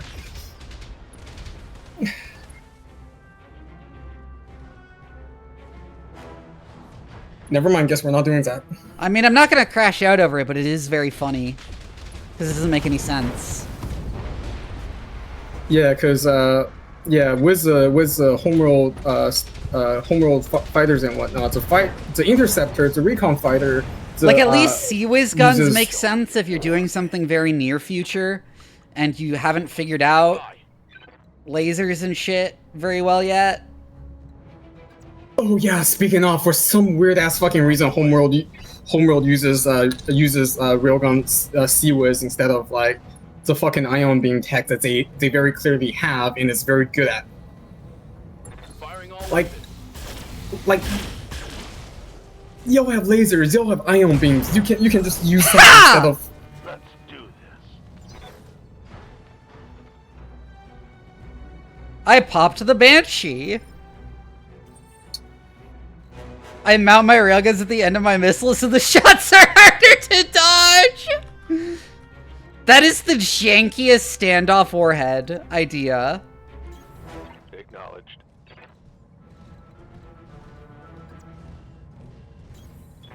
I mean, I gotta admit, Tracer fire in space looks fucking amazing. It's so cool. I'm pretty sure it's the main design reason why Blackbird Interactive decided to use kinetics for like a lot of the weapons is just so that they can have really cool looking tracers all over the place, and also an excuse to bring back real simulated projectile trajectories for. Actually, I'm gonna shut up because something's funny's about to happen in game. My actions are my own. In 3 minutes' time, my ship will enter weapons range of your position. At that time, your lives will come to an abrupt end. I want you to pray to whatever gods you...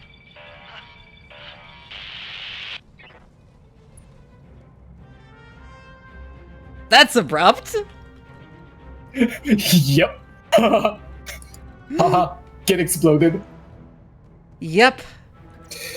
Anyways, back to my rant, because I'm pretty sure the main reason why they decided to use railguns in lore for Homeworld was so that they can have tracers and an excuse to bring back the real simulated projectiles that had in the original Homeworld. Yeah. And also because railgun is the default cool sounding sci-fi weapon. Pharaoh, we are out of time. Those fighters are almost within weapons range. I need to come get you now. Remote trigger armed, explosives primed. I'm ready. Meet me at the evac point and we'll get the hell out of here. Mission successful. Mission successful because you killed all I the mean, enemies. yeah, because lasers in space don't look like anything. Like, they Yeah, shine really brightly from the aperture. You can only see it if you're on the receiving end, unfortunately.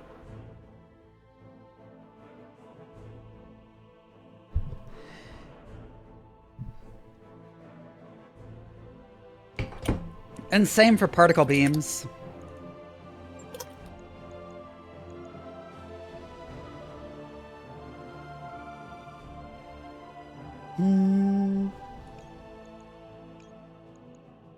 Oh yeah, Free Banshee. Since I'm having a mild crash out over the technology and whatnot in Homeworld, here's another thing. For some stupid ass fucking reason, the torpedo frigate in Homeworld 3 does not have a tracking algorithm. The torpedo just turns towards and faces where the target currently is instead of fucking instead of my tracking God. ahead of it. Like, have you never heard of fucking proportional navigation? Like, I know. Hold on.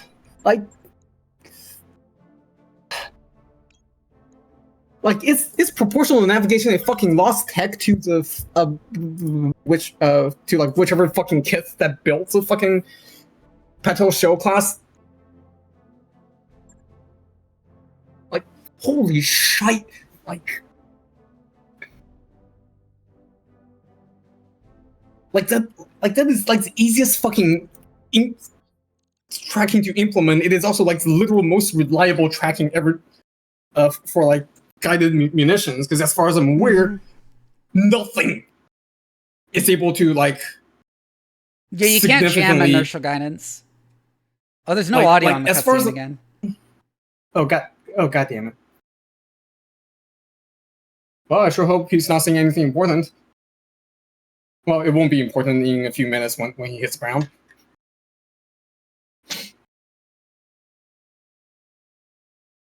Oh yeah, just to make this even more ridiculous, for some reason in the flavor text in the torpedoes, it says that it incorporates a bunch of like RIP Sydney.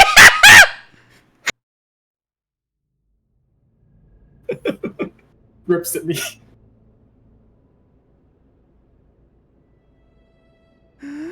Oh. The Iberia is gone, Uncle. Ostergaard can't help you, and you have no more cards to play. For the good of our people, you must end this. Order your troops to stand down. Our people. That's what this has always been about, you know. Had you only listened to me, I would have never taken your throne. I didn't desire power for its own sake. My only care was for the Reach. Its prosperity, its enduring loyalty. And yet you reached for that glory on the backs of our people. This thing you've built, it isn't who we are. Your directorate has fallen, Uncle. Clinging to it will not help the Reach. Nothing will help the Reach, not anymore. This war has doomed us all. The realm bleeds, Kamea. We're weaker now than we've ever been. And soon enough, the sharks will begin to circle. Before we move too far forward, I just want to remind everyone in chat that the situation here between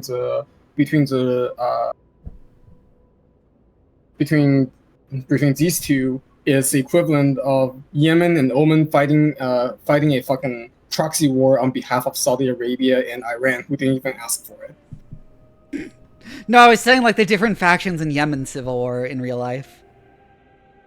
Oh yeah, it's more like that. That are backed by Saudi Arabia and Iran, respectively. So like this, but yeah, like this is the fucking situation is like they do. I mean, Yemen is a lot more important, I think, than the Reach. Yeah, just because of where it is. Like, it's not really an important economy, but it's right next to the fucking Suez Canal, so. Probably maybe closer to whatever the fuck that happens in Oman. And they can just shoot missiles at random cargo ships.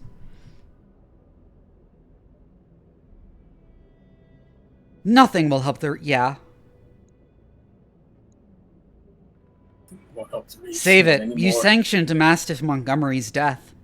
I owe you a bullet for that. You cannot kill me, mercenary. If you do, you'll turn me into a martyr, and the Reach will never, ever be at peace.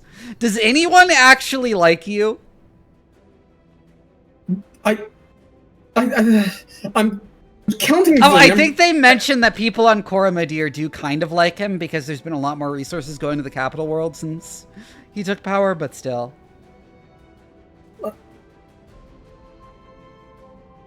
Like, with the way he's running the thing, he is building his empire upon pillars of salt and sand. Kamea, listen to me. Coromodir is yours. I will stand down, but you must take me alive. The realm will tear apart itself if not. No! Father, you cannot do this! The Reach depends on the Directorate for survival. For glory! You told me yourself that if we fail, the realm will die.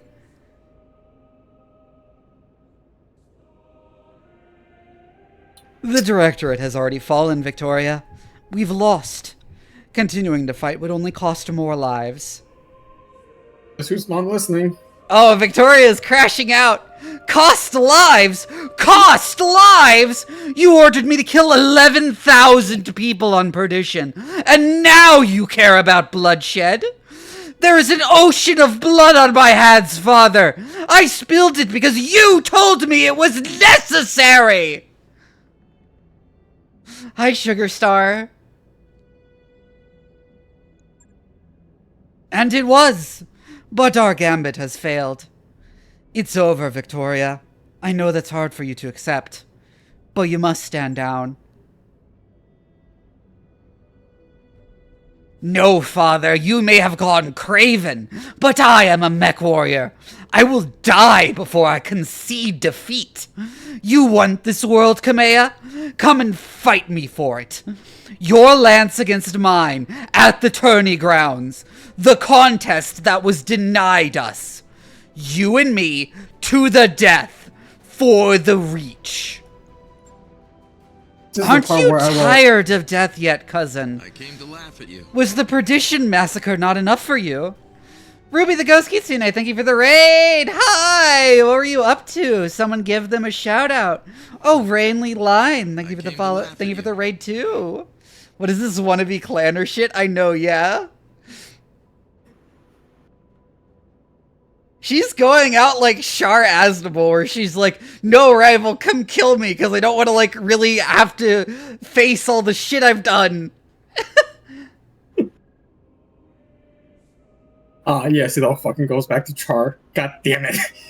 Yeah, this is like what Char does in Char's counterattack.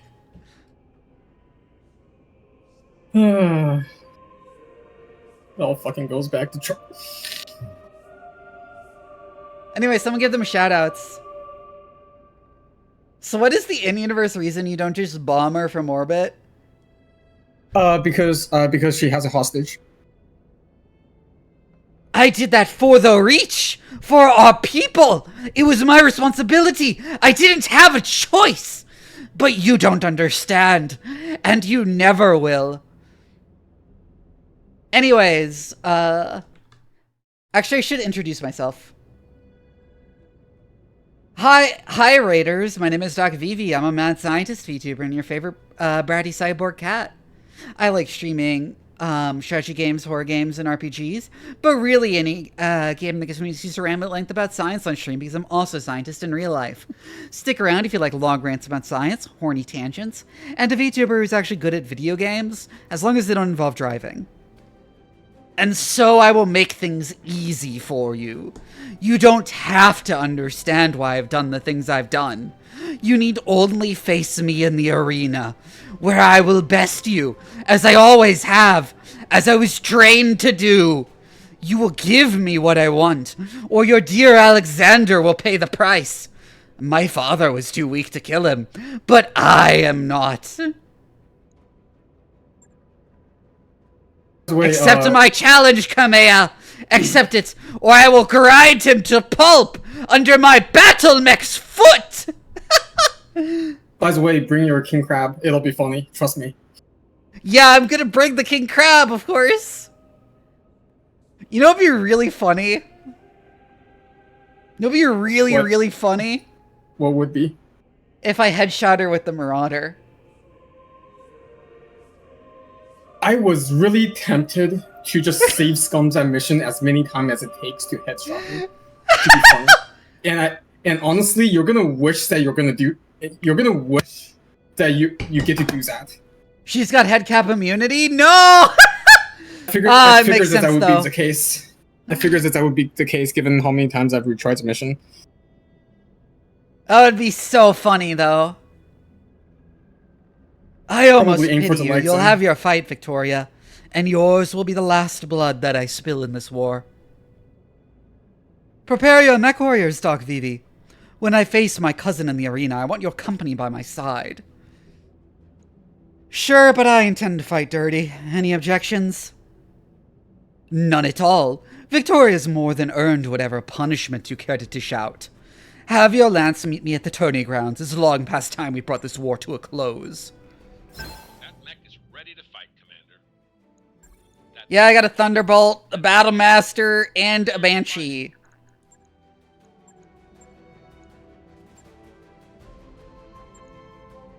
Just send the new ones into the fucking thing, because, like, there's not... Just, like, you're not gonna have... Like, you're gonna start Yep, we have her in the Atlas.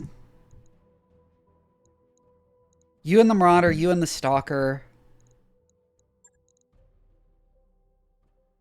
Or do we want Behemoth and the King Crab?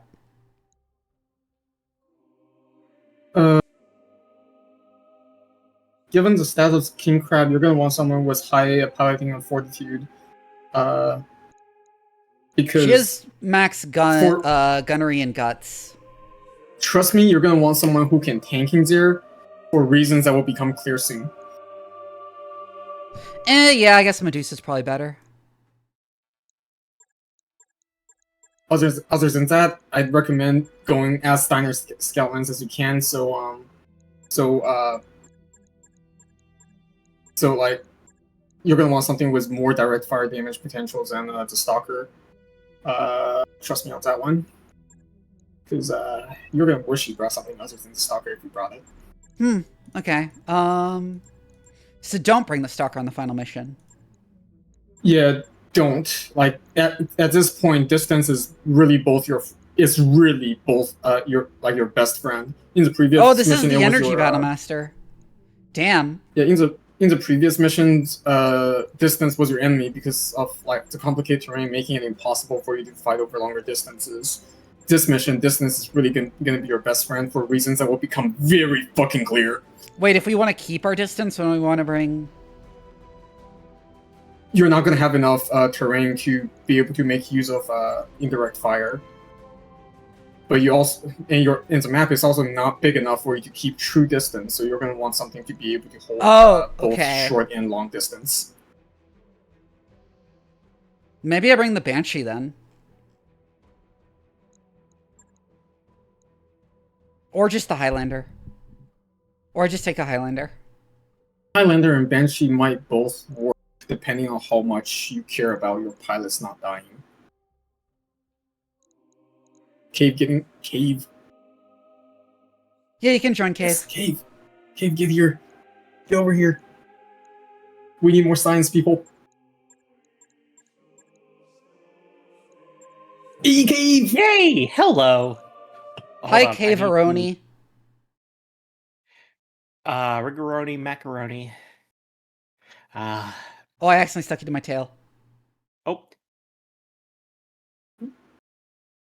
Keep him there, that'll be funny.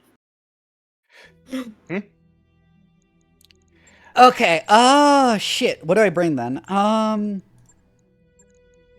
Highlander and the Marauder seems good, at least for the Lance Command mod, still, and being able to one-shot any ads, potentially. Yeah, that is gonna... Being able to take care of ads is gonna be very helpful here, especially since you do...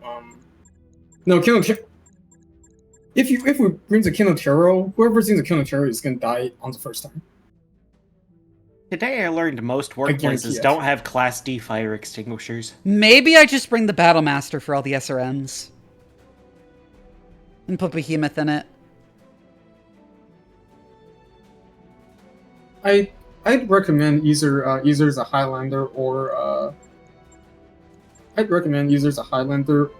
Banshee, because heat is you're not going to be able to dish out as much damage as you think because of the heat. Okay, yeah, I'll bring the Highlander instead of the Stalker. From King Crab, Marauder, and Highlander. Thing. You're bringing a Stalker? I love the King Crab. It's so funny. You will understand why I said bringing the King Crab is going to be extra funny on this mission in just a fucking moment.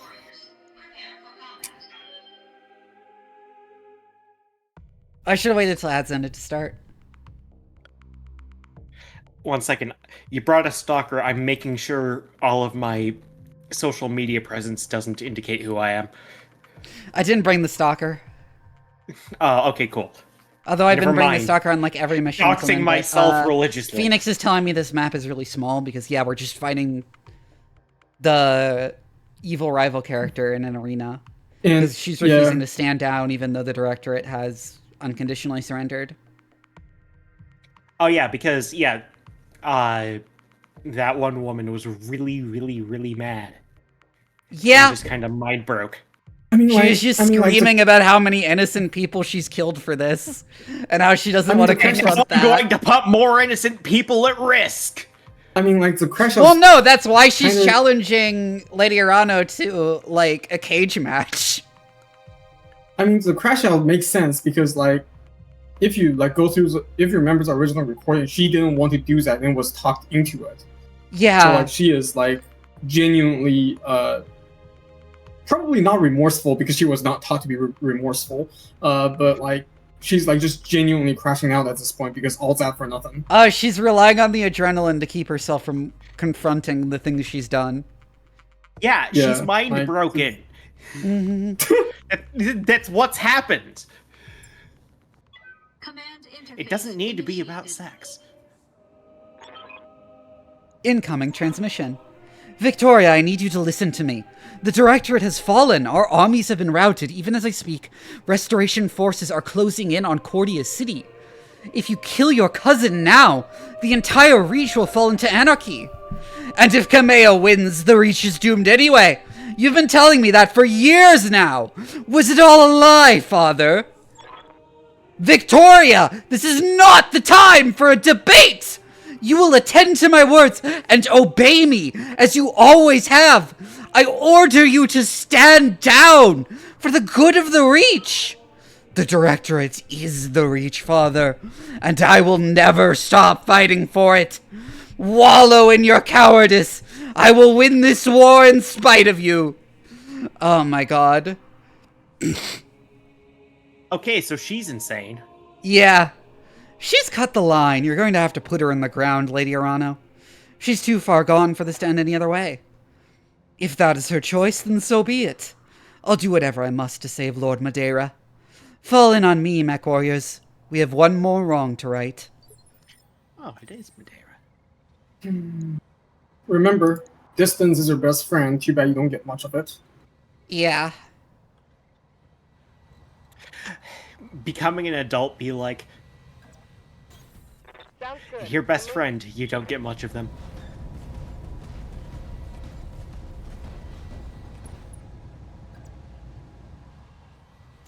King Crab! King Crab! King Crab! Oh no, she's just going off about crabs. Oh, I love King Crab though. Look at his stupid claws. Look at his It is. Hold on, I'm viewing your game through stream lag.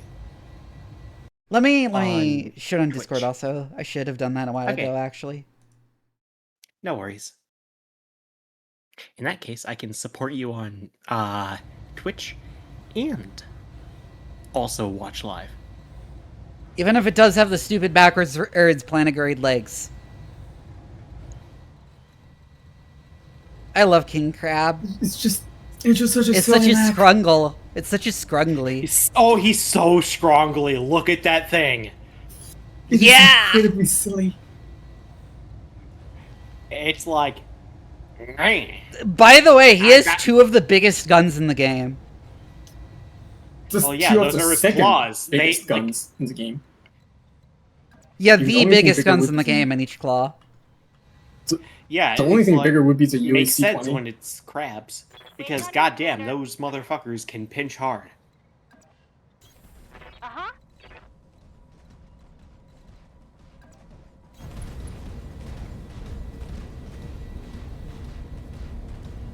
Oh yeah.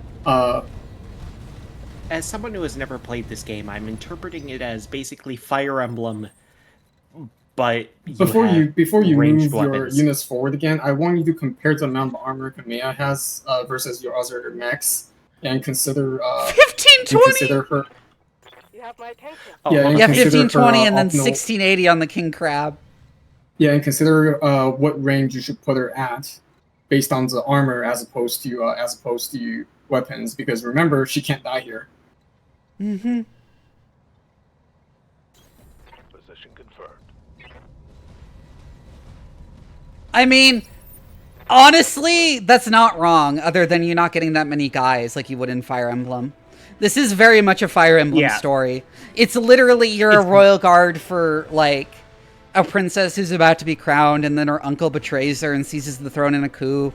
And then you have to make it as a mercenary for a few years, and then you meet her again, and when she comes to you with a plan to retake her throne, which we're about to do. Now, is it pre or post Awakening Fire Emblem game? Which means, do you get It's not a Gooner game. Sad. Well, that's 100 tons, 70 tons. Don't see what those are. You'll understand why I said King Crab is funny here in just a minute. Roger that. I'm imagining he just, like, makes a Mr. Crab-like movement and then kills immediately a person.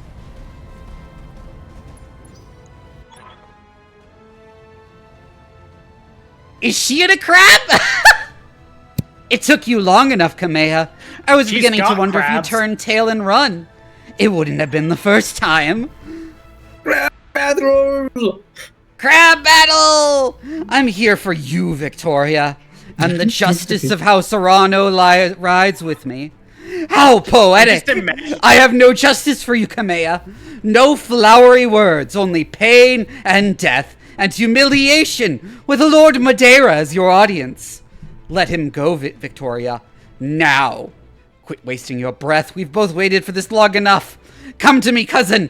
Let's finish this. I think that's not a good idea to come to your cousin. But anyway, yeah. You know what? I'm not even gonna. Oh, what? It is a bad idea.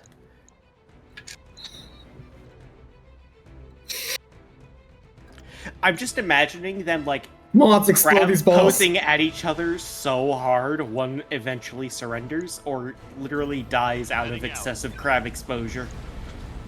Let's see if I can snipe the cataphract. When you have time. No, that's my favorite AoE unique unit. Oh, not quite. A one-hit hit. Yeah, I hit it in the head once. The cataphracts are viable in AoE too. Fuck you, meta sheep. Ah, don't shoot the marauder! I shouldn't have moved it forward. It's okay. You'll have time to put other units in front of it. Yeah, of course. Serious damage. When you have an opportunity, check out Espinosa's loadout. Because if you didn't know fear before, now's the time to learn what fear. Oh god, is What's it the like all definition of lost fear tech? is. Because I expect it to be a lot of lost tech. You will learn what the definition of fear is, especially once you see the effect it inflicts on you. Got it.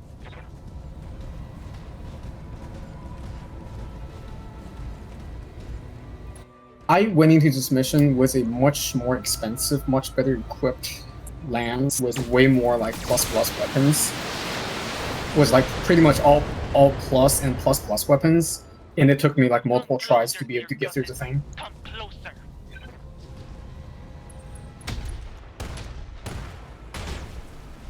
Oh god!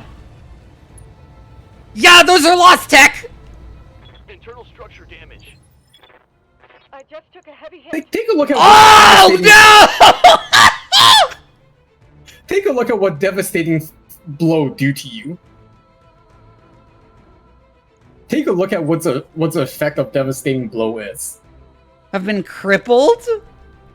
It lasts a turn, but do you want to know how much? Look at your hit rate. Look at your hit chance. No, a select Kamea, because Kamea also got hit by it once. Standing by.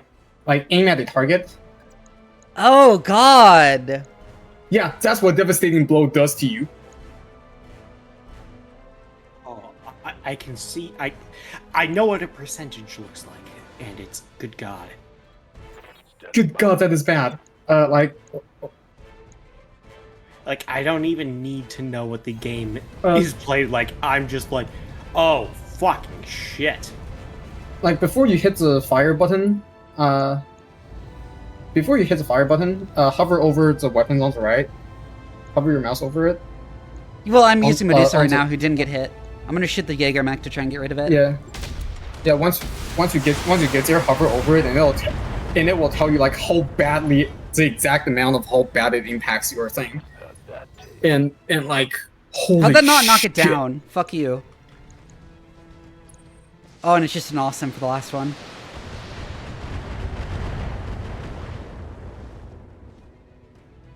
You're gonna want to move the Marauder. Part of me wants like a game with a very similar system to this, like as I described Fire Emblem, but I don't know how accurate that comparison is. I want them to count the inaccuracy as a very, very slight chance to hit something near them. Oh, that happens in this game. Oh, it does? Really? Mm-hmm. That's awesome. Because war is full of accidents. Like, just hover over the thing before you hit fire, just to... Oh, I already did it. Yeah, because like it's like a -4 or 5 or something to your hit, which is like fucking insane.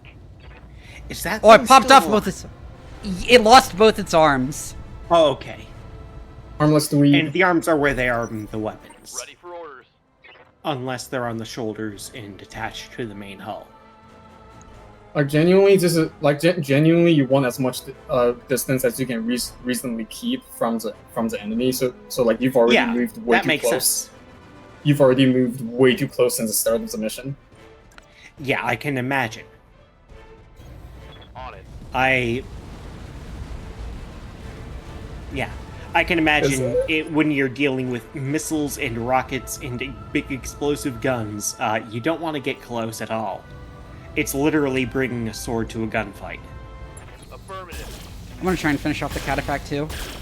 I think I did. There we go. Yep. So we go. That's one less enemy on the enemy side that can deal damage to you. God, I love the Marauders called shot bonus. Also, the Jaeger mech, it didn't need to really be finished off because it barely has any guns left. Still got the medium lasers, I think. It has one medium laser.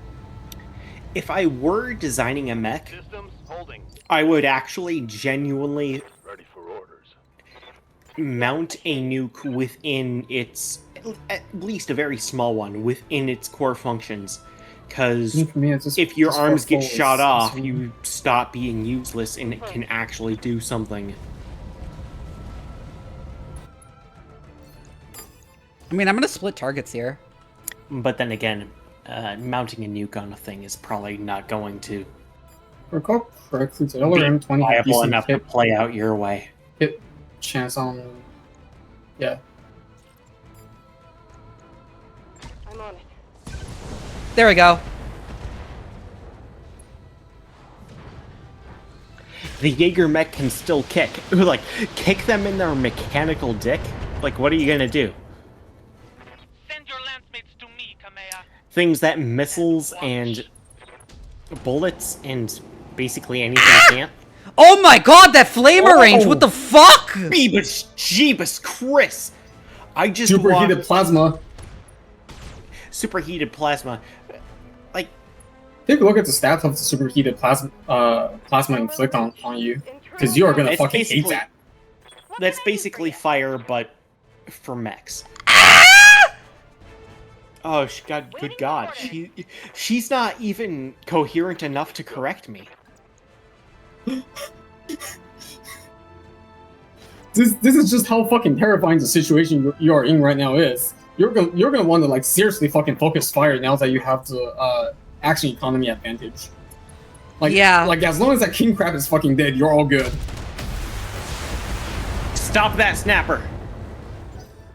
Like, Oh! like, Concern. Okay, that looks like a considerable it's amount. a center torso Okay, of, we're good. of the Atlas when you're able to, because like they really like to go after her center torso for some reason. Oh no. Please, for the love of God. Holding. -1 evasion. Because remember, if she goes down to this Oh. instant loss. Yeah. Yes, please Okay, shoot. we're A yes, please shoot a Highlander who's like not taking any damage so far. I hear ya.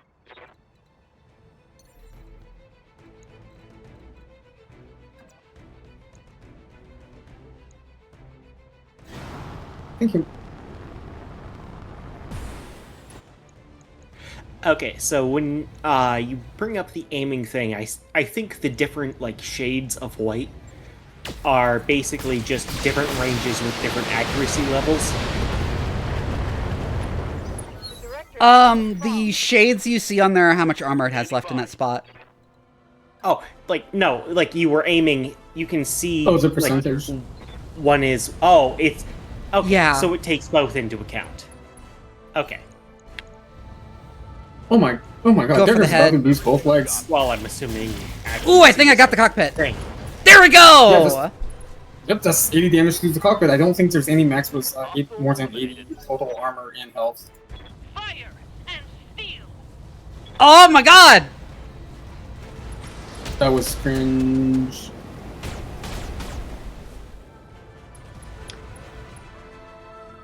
Why would you use a flamethrower on an armored vehicle? Reading you loud. Oh, it's to shut down its fucking... It's to make it overheat, because mechs are not good at managing heat. Aye, aye. Oh, okay. Why aren't they good at managing heat? Heat is a hard problem to solve. Well, solve... Like, there isn't a solve to managing heat. It's just, like, you get better at it. I popped one of her ammo! Did some heavy Okay, that's good news. Okay, that's good news. If you can pop, if you can. Okay, that is good news. That means it's got. That means she's got less opportunity to use that devastating blow thing. Beat his ass! Come on. Go for the weakened torso. I'll make it happen.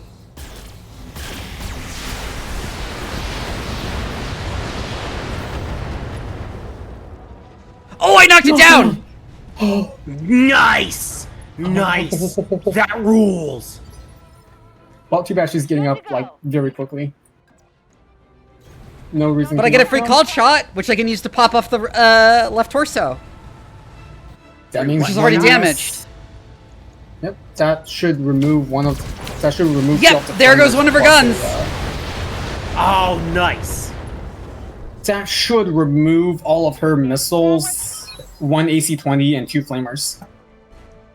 You're as much a victim as you are a murderer, Victoria.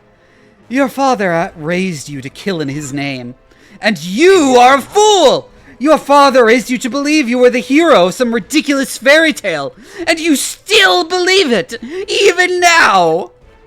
I don't know what I believe anymore, but this madness must end, and if you won't stop it, I will. Yes, Commander. Probably call, take a call shot Roger that. on one of her legs, or maybe also her torso to fully remove her. Mm-hmm. To fully get Depends rid on of what her I can see weapons. from here. Oh, I can go for the other torso here. Core. Oh shit! Oh yeah, the core is exposed! Ah! There's barely any health too! Oh, that's going to... Oh, it's just death. The coup, perdition, mastiff, all of it for nothing. It was always for nothing, Victoria. The Directorate was never going to be the return to glory that your father promised. I know, cousin, I know. Our fathers lied to us. There is no future for the Reach. You are the hero of nothing, cousin. Nothing at all. I'm sorry, Victoria. You left me no choice. But make no mistake. Oh, I was Justice has been expecting served destroying here the today. core to cause some I am significant the explosion. sword of restoration. And Coromodir. Unless the core is like the abdomen free. instead of... It's By the just core, I abdomen. meant the abdomen, yeah. Successful. Yeah, okay. Like, I cut the mech in the half. core... Okay, I was thinking like the core, like, oh, the reactor core? Oh, fucking Christ. We now have bigger problems. Yeah, Yay! yeah, so, like, I really want to know what exactly the director's, like, plan was for, like, this entire thing. Because, like, it really isn't a good long-term strategy to strengthen your capital at the cost of all of the territory supporting it. Because that's just, like, asking to, like, because that's just hollowing out Yeah, that is how space, fusion hollowing out reactors your work, entire as silly as foundation. it is that the mechs have fusion reactors in them. It turns out, big radiation in a human-compatible area is not exactly a good mix. It is also really unfortunate that you don't get to have any of her guns in the salvage. Like, I checked. Plus 4 AC AC-10. Like, I checked, you get nothing good in terms of weapons from her. Like this bitch Oh, hey, I got a drops full common loot. cataphract. This bitch drops common loot. You beat the boss. Here's a starting pistol. Like, dead ass, this bitch drops common loot. Yeah. Every single time I see like I got the achievement for Decker not dying. I began this restoration Nice. because my birthright was stolen. And every I single wanted it sci-fi back. universe I see that Not has for the the M2 people of the Browning Reach. still Also, she's in giving a service. speech. Because it was mine. I wanted war. For all the wrong reasons. But on Weldry, I traded that naivete for nobler purpose. Seeing my people suffering with my own eyes taught me why I must fight. On Artru, I found humility. Blinded by righteousness, I was reckless in my pursuit of power, and it almost cost us the war.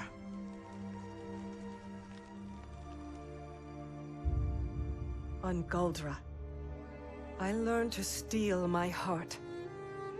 I chose necessity over conscience, a choice that nearly broke me.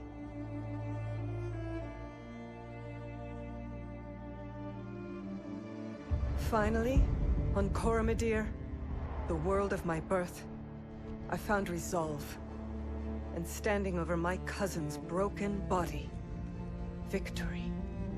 Only through these lessons, paid for in blood, did I become a ruler worthy of title. A high lady prepared to sit the Cormorant throne, the protector of Coromodir, the sword of restoration. But this question still plagues me. Am I a hero?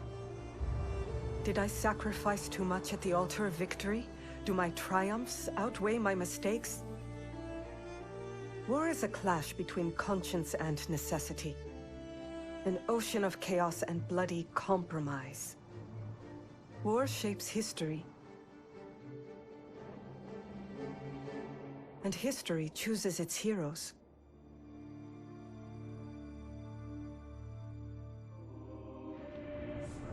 As for you, mercenary, you made the liberation of the Oregon Reach a reality. Every trial I faced would have been my last without your skill on the battlefield. I still don't know if you fought for honor, or for the thrill of it, for belief in my cause, or just my money. But whether it was your noble heart or mercenary mind, your actions gave us hope.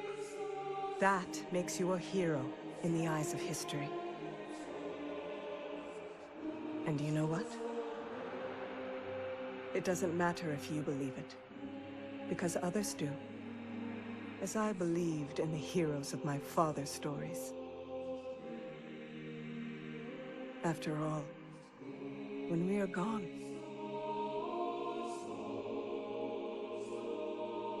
stories are what remain.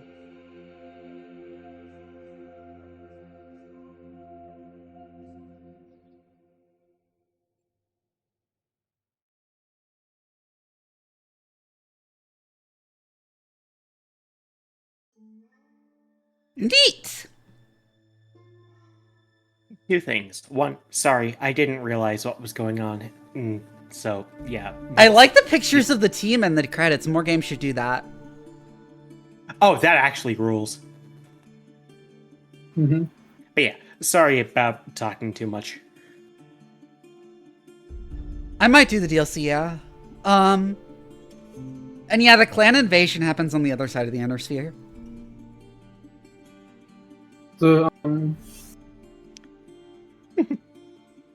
the Reach recovering in lore somewhat makes sense, since because it feels like it sort of makes sense since Kamiya's approach of a more bottom-up approach towards governance rather than like a top-down approach kind of just makes more sense.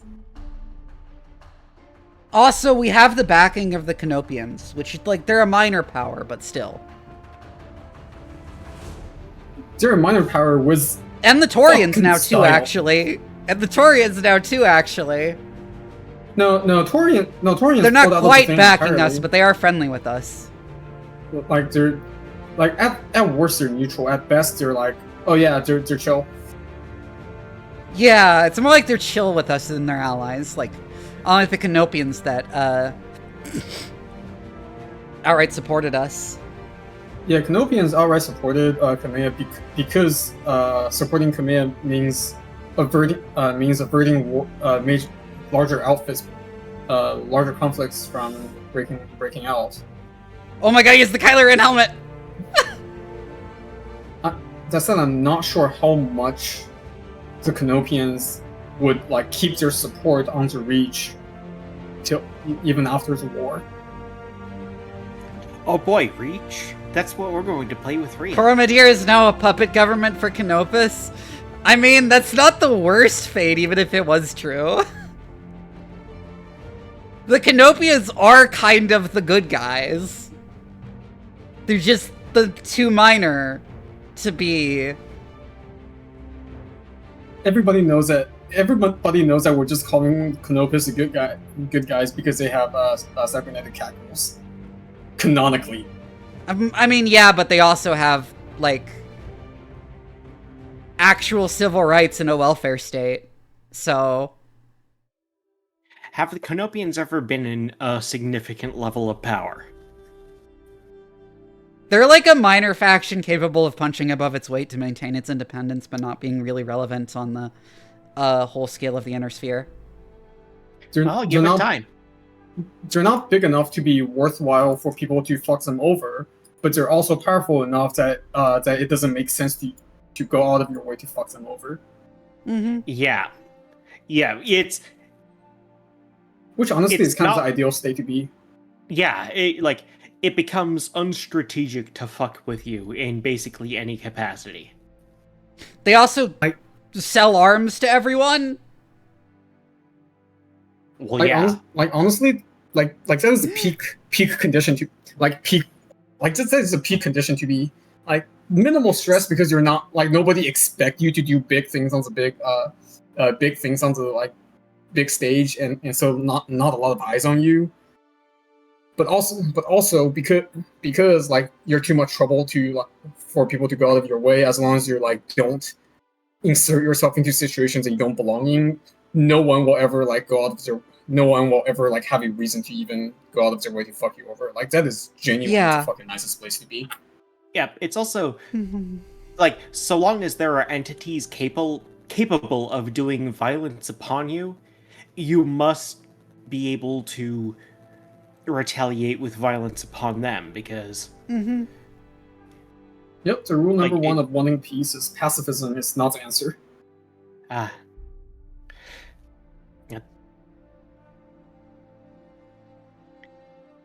Yep. Propace Citizens. Paraberum. It's just game theory, really. But It always comes with the game theory. Yeah, more games should have pictures Just a of the team in the theory. credits. This is great. Game theory. Now we're gonna get sued. Now we're going to predict what the next major power conflict will be. Will we die a nuclear holocaust? I mean, like, half the Who major... knows? I mean, half the major powers that are here in this no longer exist at the current point in the BattleTech timeline, so... Well, I'm mostly just... Because the clan invasion matter. fucking shakes shit up so much. It doesn't matter who the specific powers are. It's just that so long as mutually assured destruction is an option, Also, kind of terrible become a writers game and theory lots of them, para. yeah. Yeah. Hold up. Not true. Truth Nuke. As opposed He to... has, like... Oh my god, he had, like, a huge goblet and there was a cup of Jell-O in it. That's great. Does he just have a full plate of Doritos? I was about to say, he's like just got a full plate of wings. To be honest, he is living life. If I have a full plate of wings right in front of me, I am absolutely in heaven.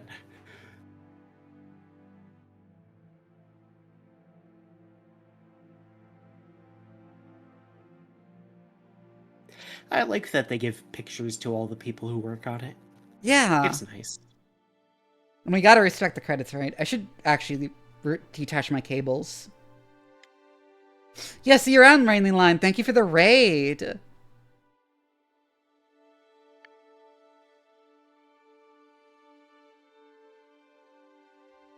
It's really nice that they give them all the actual, like, facial exposure instead of just a line in... So Canopy and Catgirls are canon. Everyone assures me, and someone has shown me art of them. The art is from one of the TTRPG rulebooks. Yeah. Like, I think that's about as canon as... Maybe, Rain. I mean, if you want, I can... My Discord's in my chat right here. Also, Misty Snuts, welcome in. That guy, the guy from the previous picture, just had a fucking neck that stretched into infinity. Speaking of... Hey, look, it's Yang's model. Oh, nice. The most... My based code's guy in the compiling. game. Me, when I talk to my boss. No slacking off my code. Yep, that's mood. Except it's our data processing Wolf Death, thank you for the follow. Still doing its analysis, and I'm still... Speaking of cybernetic catgirls being... Okay. Speaking of cybernetic catgirls being canonical, do you think that's going to be canonical in Vivi's new sci-fi TTRPG / wargaming settings, Blood Red Sun Unchanging? The only TTRPGs I've ever played are D&D and Pathfinder, so the issue is that my friends don't want to learn any other TTRPGs other than D&D and Pathfinder, but I would like to hear what you have to say about them. As far as I'm aware, I don't think she's actually written any of the rules so far, but mostly a lot on the settings and the technical and the in-lore technical stuff. So yeah, no. Do you think cybernetic catgirl's gonna be canon in that one? It better fucking be.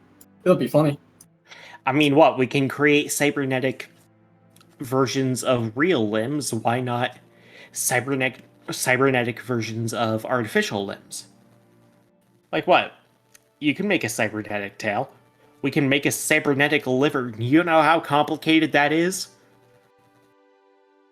I don't even want to start trying to understand how complicated it is to try to make it working cybernetic liver. Yeah, if I'm assuming her setting involves the ability to create cybernetic organs. I'm back. there's like- this Okay, weird yeah, I've been. bio. I should explain. I'm working on a new TTRPG project. Yeah, I know. I was just told. Called for now Blood Red Sun Unchanging. I'm not sure if that's going to be the final name. That's like whack biomecha TTRPG with like living cyborg mecha. You pilot with neural interface. Oh, so it's just Vivi's Obsessions, the TTRPG. Isn't I mean, like yeah. all of them? I realized it was a way to pile together a huge bunch of ideas I had. Yeah, and so I was asked if it would be. Okay, I'll let. Okay, so you see, the whole thing is that the mechs are made via these biosynthetic technologies that essentially allows you to print arbitrary body parts that's cybernetically like integrated and whatnot. So like, I feel like that it really should be canon to like have essentially Canopian style catgirls and whatever the hell else you want to do with your body in that. I mean, without advanced medical technology, Paradis would not really be survivable. So like everyone would die of cancer at 40 because it's so fucking radioactive. So like being able to build the fucking chimeras in the first place means that you should probably also have the technology to do whatever the hell you want to your bodies to just be funny.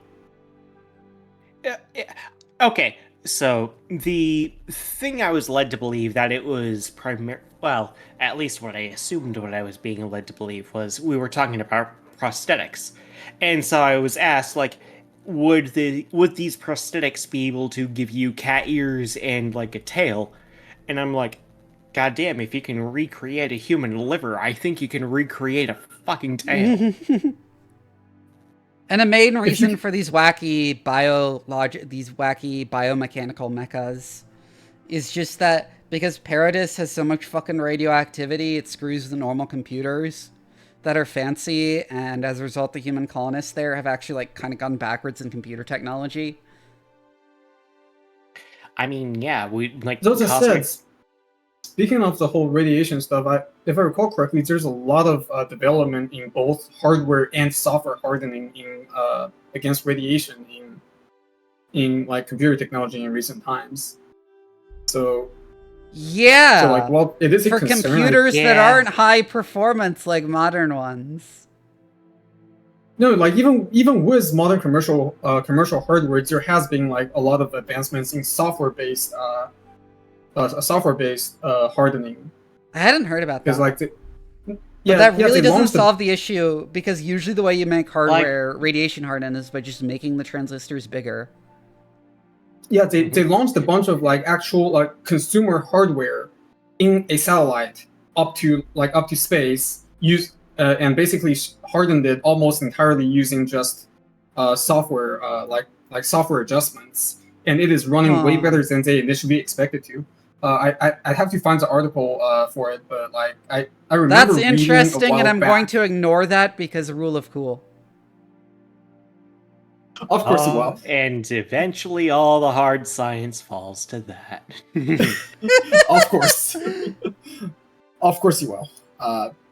Like yeah, all of the 99 things I could have talked to another you about reason, in though, the is entire conversation. Like all of the things I could have spoken to. And I've another reason is also just there's not nearly is that fancy semiconductors take incredibly sophisticated industry that is incredibly complex. Yeah. And which civilization on Paradis doesn't really have. Yeah. Oh yeah, semiconductors. That's. They're really hard to make. Ask me why I know. Like have you seen the logistics chain necessary to make water pure enough to use in modern semiconductor manufacture? If I recall correctly, the TSMC has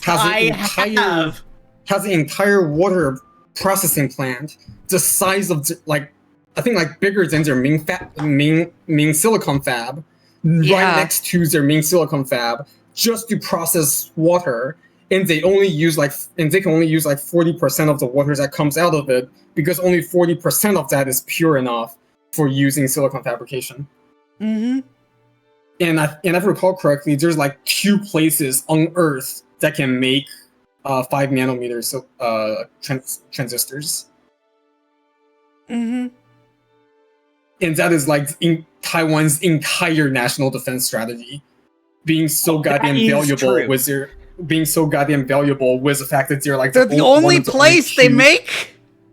Yeah, the only place that can make like That's less like than 5 nano. Well, China is making chips now too, which everyone pointed out is like the inevitable outcome of blocking them from accessing Western chips. Oh, because China's still like ages away. I think they're still like at 14 nanometers if I recall correctly. And let me check how far has a TSMC gotten. Smallest transistor size TSMC. Yeah, in 2020, TSMC and Samsung managed to get. In 2022, they achieved 3 nanometers in semiconductor in the size of the logic gate sizes. Mm-hmm. Do you mean the transistor sizes? I think metal oxide semiconductor field effect transistor. So they made 3 nanometer MOSFETs. Oh yeah. That's kind of like the minimum possible size for MOSFETs, isn't it? I thought the minimum size was something like 2 nanometers. I'm pretty sure they're planning on achieving 1 nanometer in 2027.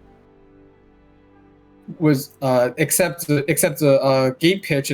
Except they're calling it 3 nanometers, 2 nanometers, and 1 nanometer. But the gate pitch and metal pitch is actually way larger than that.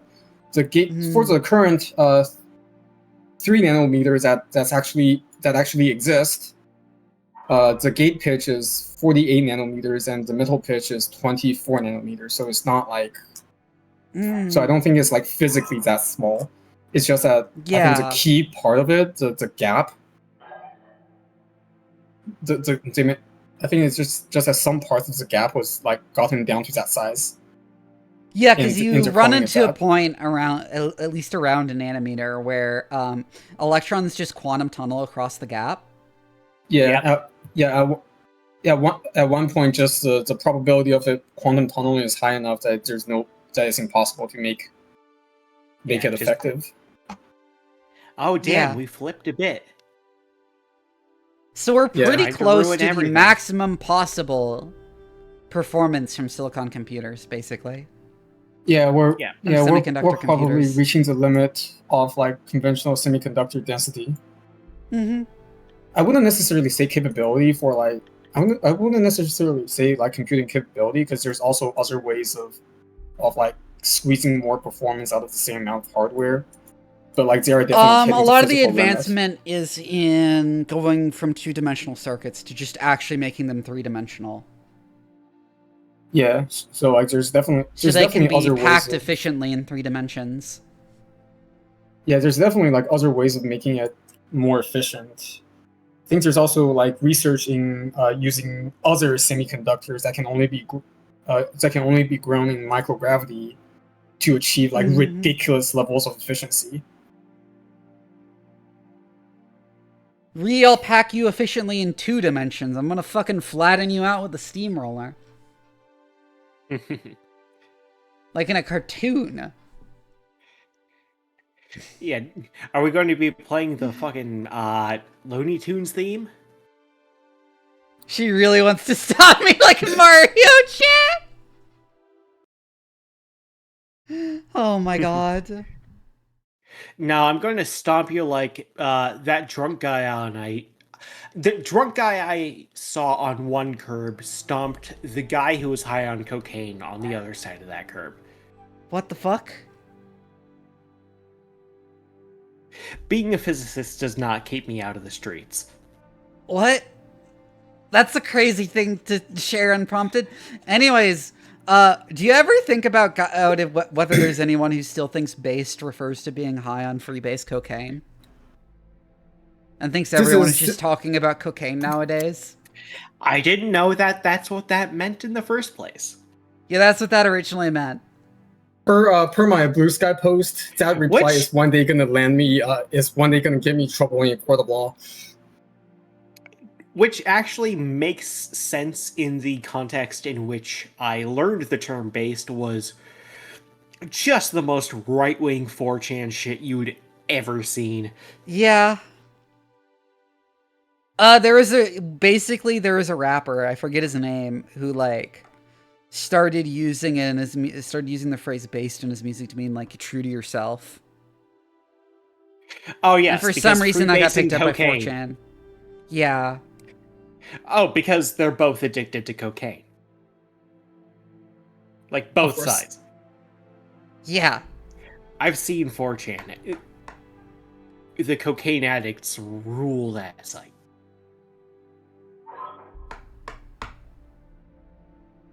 When I told someone that, they pointed out that by that standard, I guess every member of Congress is based.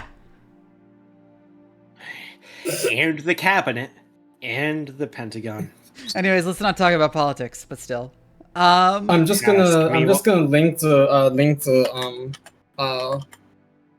reply to that Pacific Blue Sky post that will one day be used against me in a court of law. In the fucking thing for Cave to enjoy. For me to enjoy? Thank you. Yes, collaborator chat. Yeah, let's go. Oh, hold on. Let me see.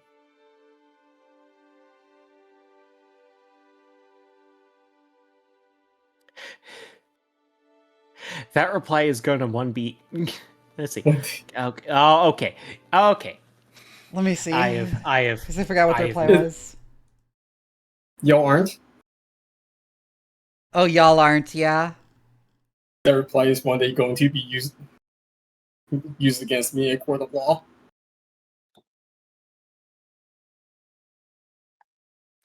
I've been playing Dispatch recently, and I really think it's funny that Phenomenon and Omni-Man basically just developed the same mustache. Like, mustache, not the mutton chops, but the same mustache the instant they got depressed. That's fucking wild. Yeah, I've seen that depression facial hair. It's how it goes. Ah, I see. All right, now that we're waiting for the credit to scroll, I would like to derail us back to the homeworld sci-fi stuff crash out, because there's even more fucking wild whack ass shit in there, both from like a technical standpoint and the military strategic standpoint. Because the whole fucking military stuff of Homeworld would be goddamn terrifying to any other. I don't know why, but I can only make this expression to one side. Maybe because your desk lamp lighting is on one side. No, I can like only move my jaw that far on one side. Yeah, Oh, that's strange. Most people can only sneer on one side of their mouth. Apparently, you can only smooch on one side of your mouth.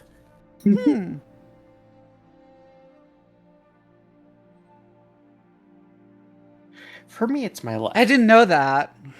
I don't know why, but basically everything happens on my left side. Fascinating. Ooh, epilogue. Epilogue. Oh, I got an achievement for watching the whole credits. Oh, and her portrait is of her in the crown, too. Chat, we got her an achievement. We distracted her long enough for her ADHD not to make it skip the achievements. She always watches achievement Vivi, anyway. Darius, Samire, Yang, Farah. Through your courage, skill, and sacrifice, the Reach has been saved and I have reclaimed my throne. Without any one of you, our campaign would have ended in tragedy. I can never adequately repay you for your service to the Reach. I owe you a great debt as well. Without your company's help, I would be dead. Oh, look, he's got like a bandage on. I consider it a great honor to call you my friends.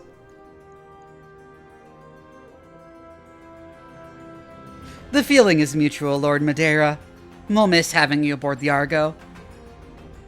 That means a great deal to me, Commander Leandra. Thank you.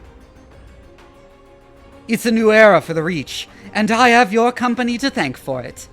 The Directorate has fallen, Victoria is dead, and my uncle is in chains. You'll give him a show trial, I imagine? I'd appreciate an invitation. There will be no trial, at least not in the Reach. Alexander gave me a better alternative. Don't worry, though. My uncle will receive his taste of justice soon enough. Are we gonna give him to the Torians? Yes. You give him to the Torians! Give him to the Torians! Yes. Be horny about it. What are you gonna do with him? Consider my curiosity piked. What did you do with them? Piked. Yeah, we gave him to the Torians! We've handed him over to Protector Thomas Calderon to be tried as the mastermind of the Perdition Massacre. His war crimes tribunal is being assembled as we speak. The Torians were quite appreciative of the gesture. I'm sure they were, and that's the last we'll hear of Director Espinosa. Piked? I'm still reeling from piked. It's peaked. Okay, he brought his fate upon himself. I'm afraid that our time is growing short, Doc Vivi. We have a great deal of work to do if we're going to recover from this war. But if you have any final questions before we move on to the subject of your pay, I'll be happy to hear them.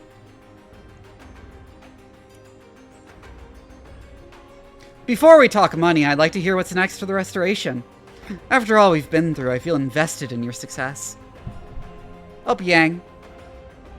Well, I was wondering the same thing. I mean, you've retaken your thrones, and that's wonderful, but the Reach is in ruins. How are you planning to rebuild? Slowly and with great caution. We can't afford to spread ourselves too thin, but neither can we leave our more marginal systems hanging. In the short term, we're going to need to secure funding and support from sources outside the Reach. The economy of the old Oregon Coalition is all but destroyed, and our infrastructure is in extremely poor shape. How do you intend to go about getting that support? However we can, political marriages will be invaluable. Our sovereignty is our greatest aspect, and I'm still thinking through ways to capitalize on it. We'll have difficult times ahead, to be sure, but we will weather them, Commander Leandra. The Reach is nothing if not resilient. And now, Doc Vivi, we should move on to discuss your company's compensation. You've certainly earned it. For your exemplary work both on and off the battlefield, your financial debts are now forgiven. Those were the terms of our arrangement, but you deserve a little more than that, I think. From this moment forward, the Argo is yours. I relinquish her into your control. You may consider her a bonus for a job well done. A second token of my appreciation is on its way to your mech bay right now, Doc Vivi. Please accept it with my compliments. Did she give me the Atlas? Yes. Yeah! I love getting overpaid. I don't often get overpaid by my clients. I get used to it. I'm sure you could. And with that, Doc Vivi, I'm afraid I must return to matters of state. My people need me, and I must get back to helping where I can. You will always be remembered as friends of the Reach, every one of you. We'll see you again someday, I'm sure. I'd like that. Until then, I'll bid you a very fond farewell. Be well, Doc Vivi. I wish you success in your adventures to come. I guess that's it. Our contract with Lady Arano is over, the Argo is ours, and we're free to do whatever we please. Man, it feels weird saying that. We can do whatever we want. We're not beholden to anybody. It's a pretty sweet feeling. Oh, it's Yang, yeah. Yep. It's just pretty sweet feeling, I gotta say. So, who else want to go find some new trouble to get into? Peacetime's beautiful and all, but it's starting to get a little stale in here. Jesus, Yang, it's been 45 minutes since we I'm game if you are. Trouble is our business, after all. And we've got more than enough battle mechs to handle whatever fate throws our way. Whatever fate throws our way, huh? Sounds like a challenge to me. Roger that, Vivi. I'll pull up a fresh batch of contracts. Dig your stations, everybody. Let's go find ourselves a new adventure. Anywhere we want on the star map. Yay! You were right. Yeah, we got the LS2. That mech is ready to fight, Commander.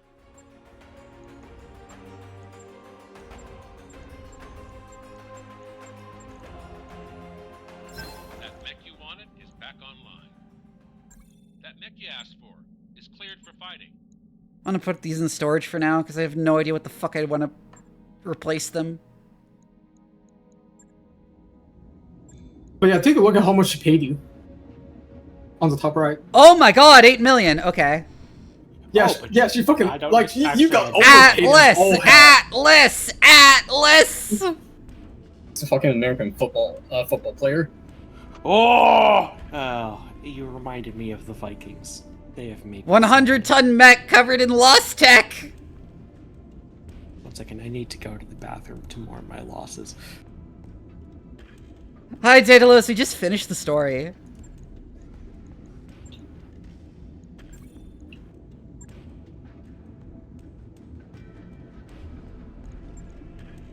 I dream of running a all Marauder land. How many mercenary companies are as rich as we are at this point? Because Jesus fucking Christ. I don't think there's any other mercenary companies that can claim to own a ship from the Starleague era and multiple Starleague era mechs. Because you have like, two Starleague Highlanders plus a Starleague Atlas.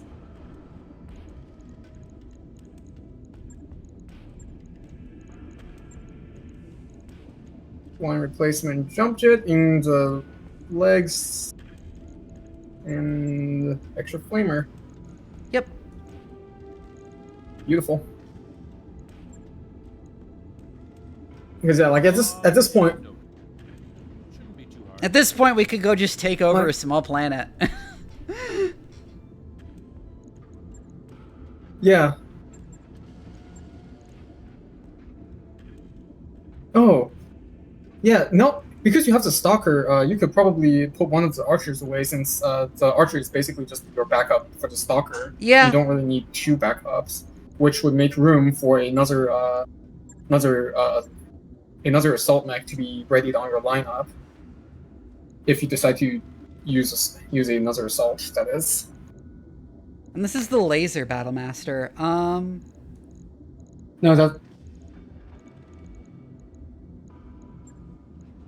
No, that one's a missile battle master. And considering the amount of extra mechs you have, you could probably also replace the Awesome with a mech. I want to put away the more stock useful. Black Knight. And the Awesome kind of sucks. For money reasons, you also don't necessarily have to have every single mech ready all the time. Every single bay filled, because each mech does cost you monthly maintenance. Is Cataphract good?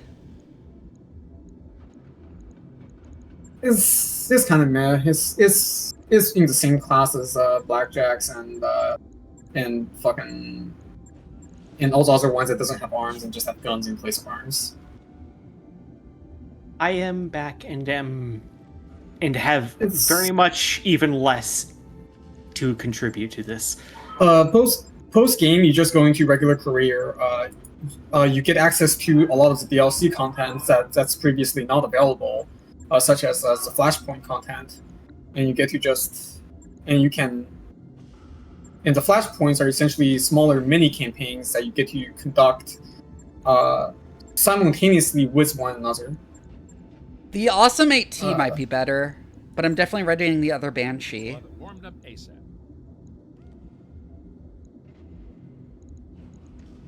Oh yeah, once the Banshee is readied up, you have to fully equip it because guess what? If you put it into storage, it clears the loadout completely. Hey, I just had a realization in my head, and I just realized I might need to go right now because I have to get to work early tomorrow. I'll be back. I had fun. Okay. See y'all. Thank you for having me. We almost have the other Banshee variant ready. Okay, now that there's not much going on, want to hear something else whack about Homeworld? What?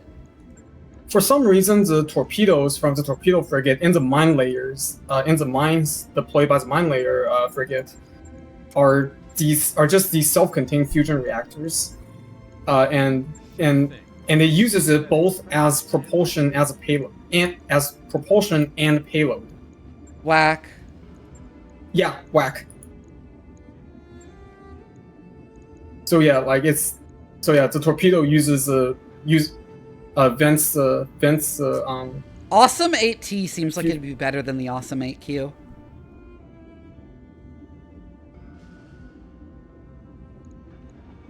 Depends on your preference of like what hardpoint slots. Personally, I just found the Awesomes to be underwhelming for their name, and also they look fucking snub. They look short. They're so funny, yeah. They're really funny looking. Cave, thank you for the gift subs! Didn't Cave like ask everyone to convince him to make better financial decisions in regards to giving gift subs? Hey, there's no better financial decision than giving me specifically money. Fair enough. Just like every fight is a fair fight as long as you win.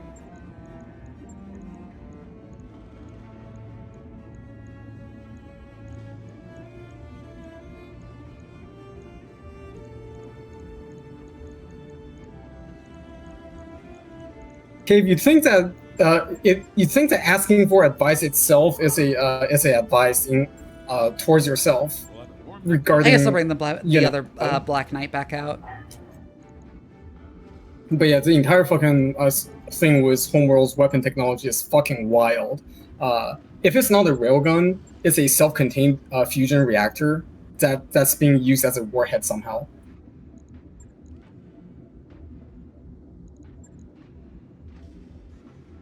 I'm not sure this is the best loadout for an Atlas. No, it really isn't. It's the ranges are all over the place. You have AC-20s, which are super short range, and then you have extended range L lasers on the arms, which are super long range. And that coupled with a LRM and SRM, making the range fucking all over. And it's not even got like nearly its max armor. Yeah. Like, if I recall correctly, I stripped down like a bunch of the weapons, and swapped to using. Oh my god, harmless shark! Oh my god, Shark, thank you for the gift subs too. We're all making bad financial decisions. I see. Speaking of bad financial decisions, just because I think we kitted out for short range. Atlas is very armor heavy, so kitting it out for short range is pretty advisable. That said, if I recall correctly, I put smaller autocannons on the right torso as opposed to the AC-20 because the AC-20 is just way too heavy for like, I mean, maybe put two AC-10s like, instead. Things it does. Two AC-10s. AC-20 is only a bit more than. It depends on your preference, really. Speaking of bad financial decisions, because I don't want to pay the Twitch tax, and this is something that you really should have already, but for whatever reason you don't. I need to set up a coffee. It's like partially set up. I need to finish setting it up.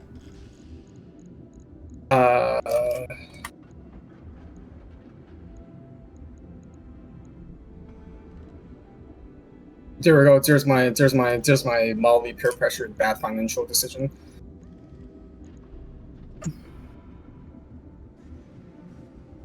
It makes alt tabbing way less painful. It makes alt tabbing way less painful. I don't know why Steam will never show me the gifts you sent. What did you send me? A borderless gaming. It's a utility that lets you force application into borderless window. Oh, okay. It's super useful for games that either doesn't support borderless by default or old games that doesn't like have either old games that doesn't have borderless, or newer games that doesn't support borderless for no fucking reason. It is so fucking useful. I think with all this extra heat, we can put like a shit ton of we can also put just S lasers on here.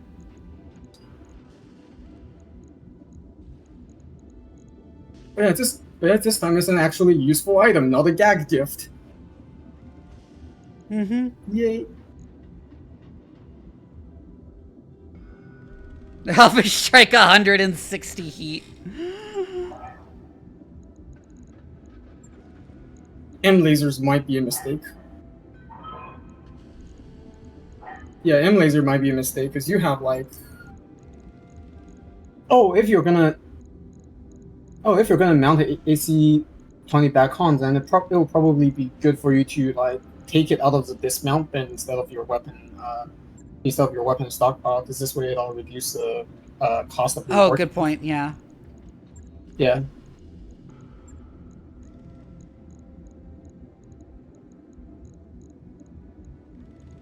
I want a second AC-20 ammo just so that you don't run out of ammo in like 5 shots.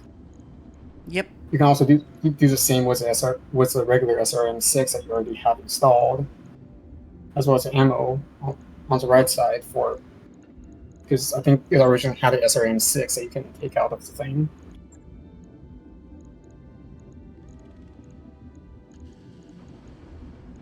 Well, another thing that you could. If only I had snub PPCs. Yeah, your armor is already maxed out. You still have 11 tons left over. You could probably get better heat characteristics by swapping the M lasers for L laser. You would just be more damage in range. Yeah, well, L lasers have no minimum. Laser weapons don't have minimum range, so it doesn't really matter. Yeah. Does it?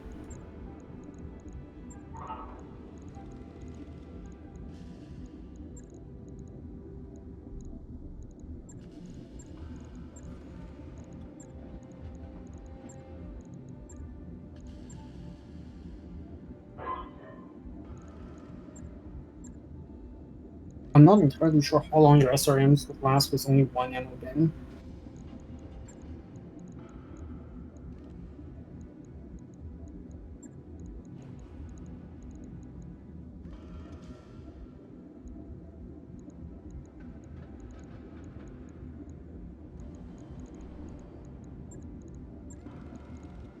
Since you don't have an exchanger, a heat bank might help here.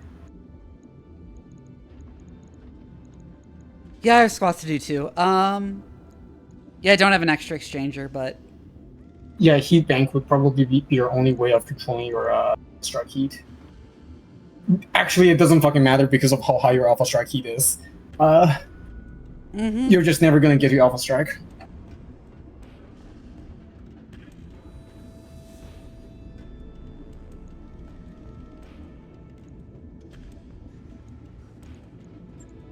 I mean, that would be with the S lasers, which is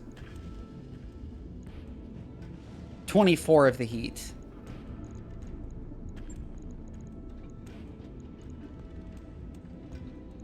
And I guess we'll put the big cockpit mod in there too. Injury resist.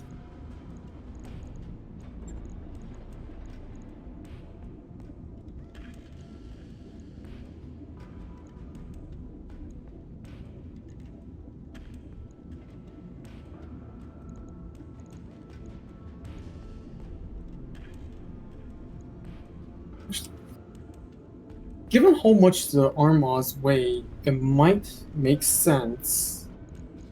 Let's slap a couple more heat sinks on there, I think. It might make sense to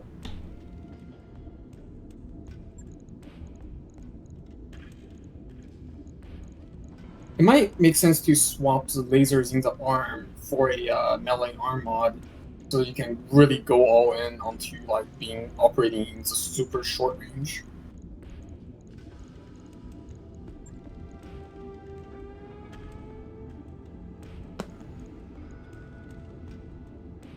I could. If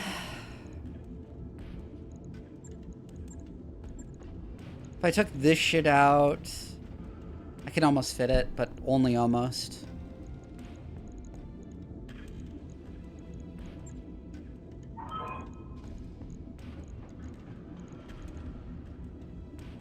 It'd be better with like a lighter arm on, I think. Yeah.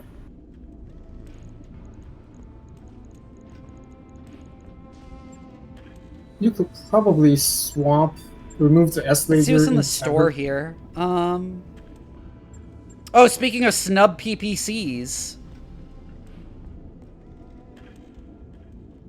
Plus and 2 of them was minus 10 heat. Yeah.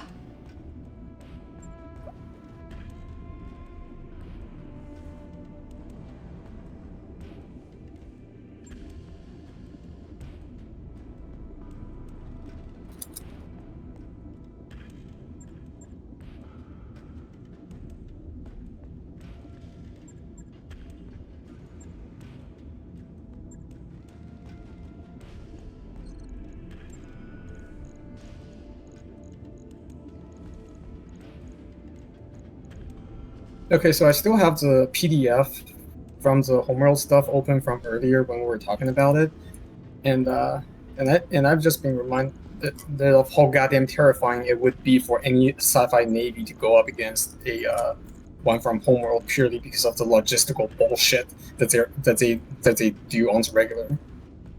Okay, 1 snub PPC ++ on the right arm.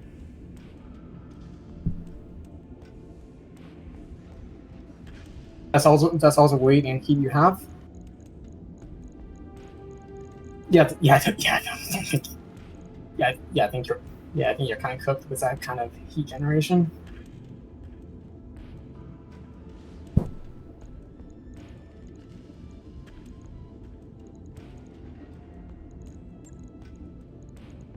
I mean, I can also do this. You could probably replace the heat sinks in the legs with... No, you can't. That's not enough space. Just every slot filled. Yeah, it does like 50 heat when it fires all the S lasers too. You could probably just drop the S lasers so that you can max out armor and... I mean, the armor on all the torso sections is maxed.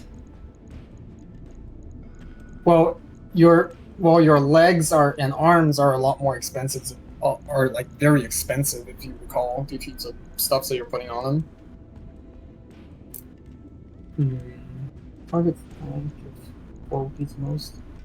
You won't be able to fit a gyro because that only goes in center torso. Mm-hmm. Unfortunately. The S lasers are fun though, is the thing.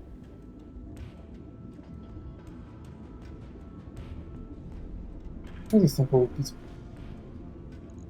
I recall correctly, I actually took the impulse off of the Atlas to fit it onto a more dedicated energy weapon mech. That's sad. I'm gonna put it there so it doesn't explode and cost me some PPC plus.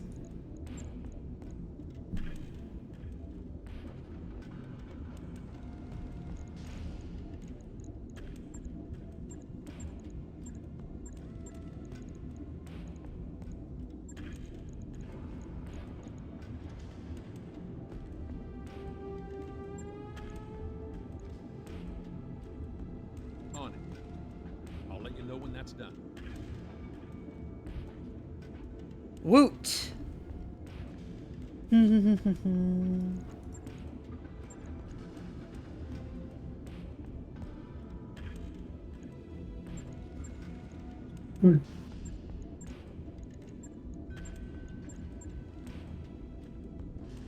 This should also probably be fitted out to have the 2 LRMs, like the other one has.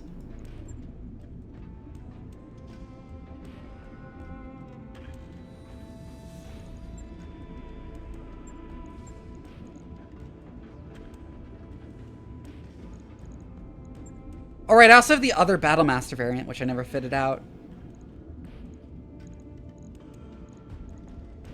Oh yeah, the actual laser Battlemaster was a 7 energy slots.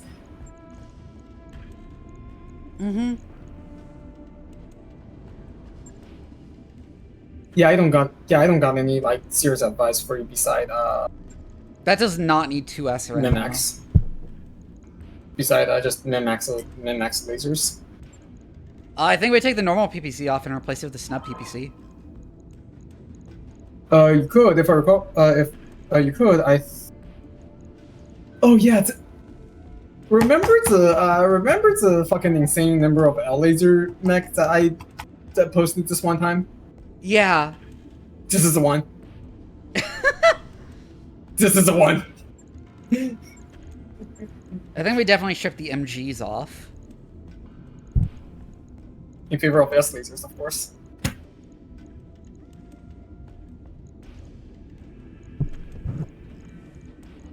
But yeah, this is the one. This one will really benefit from having exchangers and double heat sinks.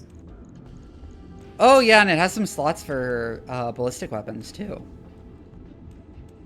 I'm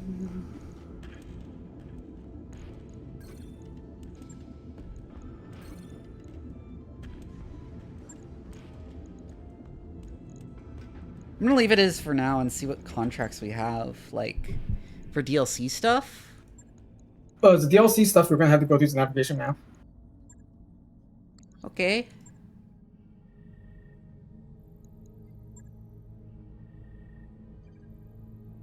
Oh, it's not showing up yet. There should be systems that's got a little blue glowing ring around it that a full glowing circle around it that tells you that it's a active flashpoint, which is a mini campaign, which you are not seeing any. Is the DLC's active? You might have to save and exit and return. Because if the DLC is active, you should get the option of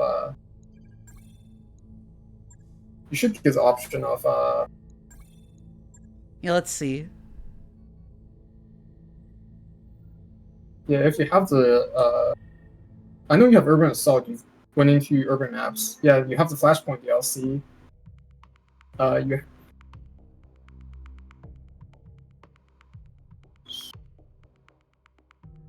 Flashpoints are supposed to show up now that you've completed the main storyline. Weird. You might just have to do a mission or two. I see like one place that's highlighted there, but I think it's just because it's part of the Torians and it's the only Torian system I visited. Yeah, that's just Torian, not. We have a travel contract for each Rome, which is where the black market is. It's more of a cyan. It's more of a cyan full circle. But yeah, like you'll see when, like, you can see the flashpoint on the map very clearly when it shows up, and it also gives you a notification for it when it happens. Well, the main yeah, I guess I'll done. do at least a couple things here before I wrap this up. Here in the post game, just keep the. Oh, there we go. Inner sphere of politics impact everything they touch, even down in the periphery. Flashpoints, yeah. Yeah, these flashpoint quests gives you like special rewards. They are very clearly balanced towards early game, so like they're very clearly balanced towards if you start a career run instead of finishing off from the campaign. But they do have their own unique storylines that you can play through and continues a lot longer than you think it does. Well, pacing through the mech ban, a sleepless night. Some adrenaline always fiddling with the thing. Hey, please don't do that.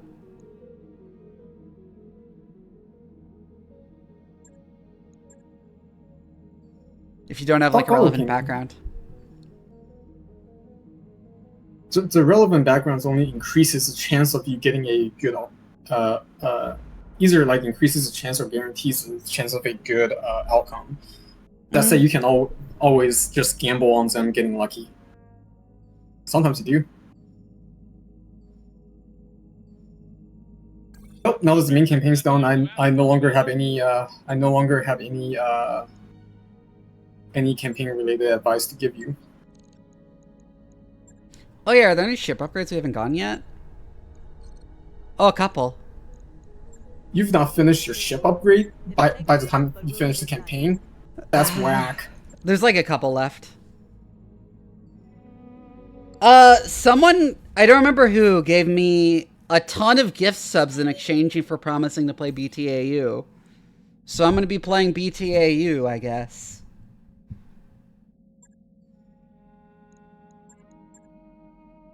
Oh, these are ready, but I never went back to them. Oh well.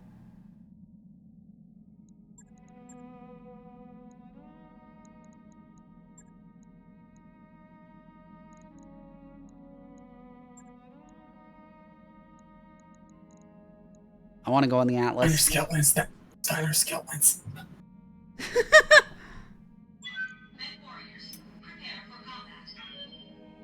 Oh, now that you are no longer in the campaign, I no longer have any relevant advice or funny information. I should eject myself from this situation till there's a Yang voice line.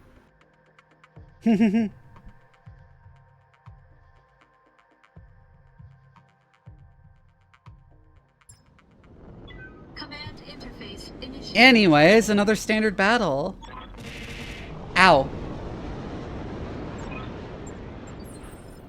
Who fights over a place like this? You know, I think bringing both the Atlas and the King Crab was probably unnecessary.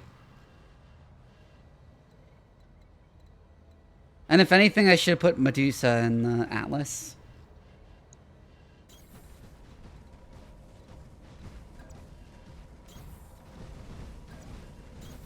Got it.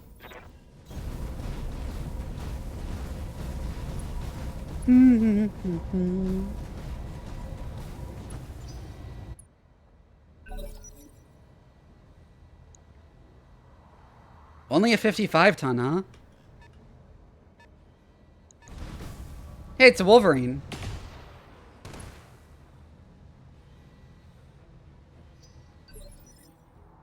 What's up, boss? Copy that.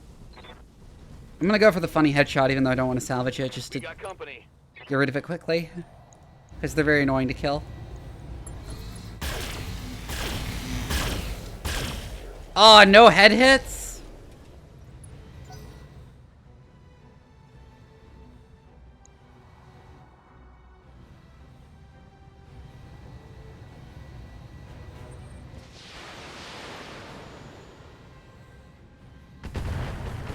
Heads up, Commander.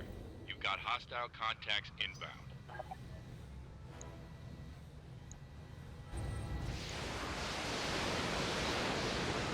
I might want to also strip a Gauss rifle off like a Highlander and put it on the Marauder. Reporting. Major armor loss.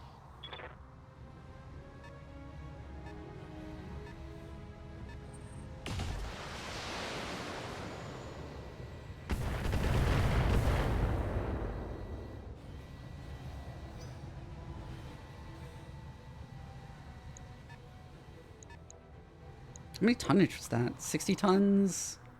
Ooh, 100 tons. What are you? Yep.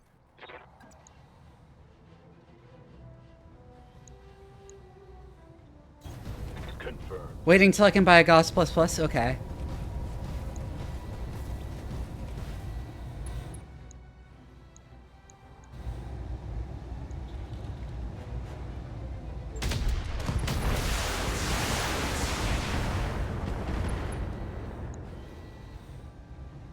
Oh yeah. I hear ya. Get fucked. I read you, Commander. Moving out. Ooh, L-Pulse would be neat, too. This should be good. Yep, I expected that to kill it. Because the center torso is already compromised. And stay down.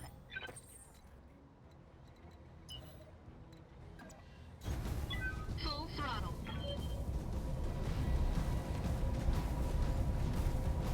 I like how when you order your commander, it's the computer you hear, not yourself talking.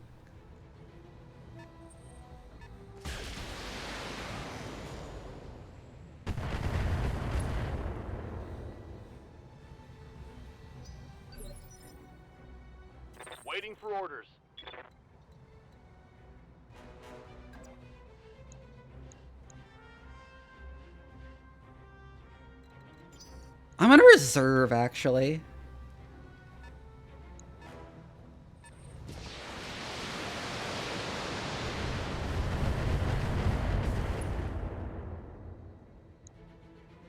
Damage minimal.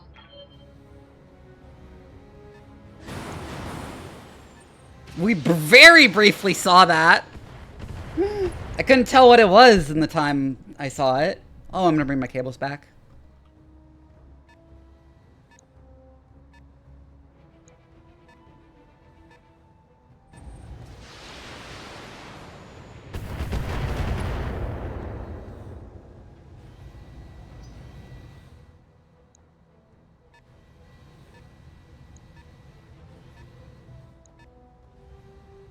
Hail Anathema, thank you for the follow.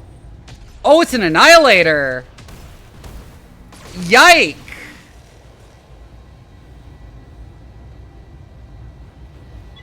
Warning. Armor breached. Internal damage.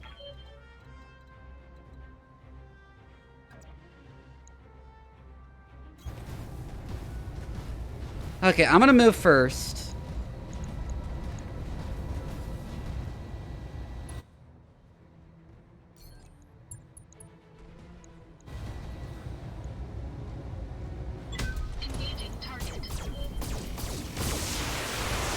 Because among other things, I want a Vigilance. Oh, there goes its right torso. Annihilator is the most Supreme Commander looking shit. Receiving you.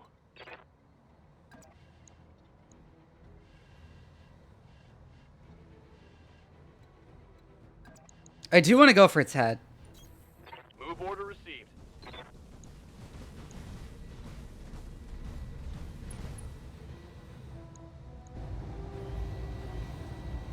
Oh, I should have noticed I didn't have enough resolve for it. Yeah. Giving him everything I've got.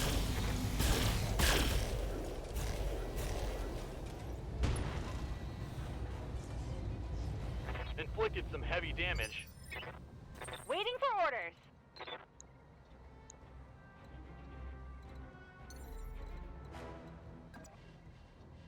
No sweat. Get up there so we can get a good view of the battlefield. Quick draw.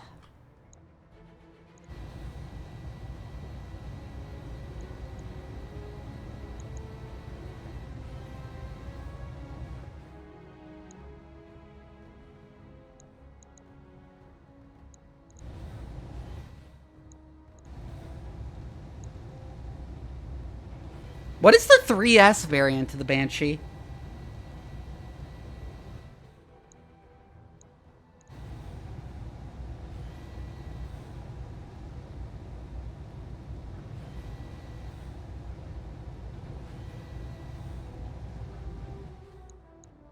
I'm not even sure I really want the Annihilator, even though it is another 100-ton mech.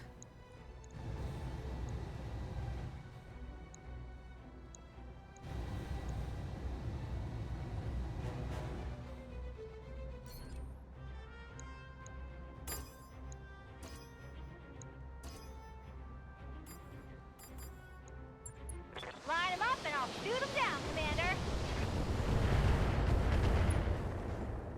Let's just spread the missiles.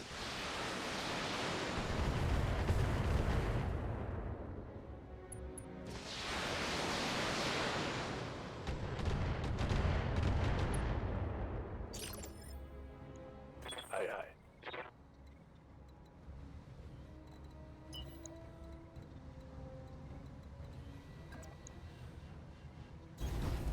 I'm gonna move the King Crab towards that direction.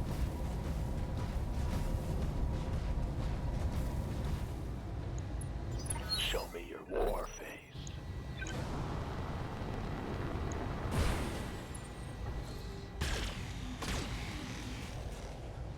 Gonna miss because the King Crab has a lot of evasion because it's sprinted, even though it's fucking gigantic, Orders?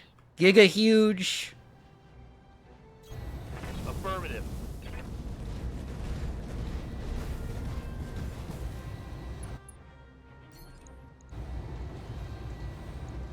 All weapons are go.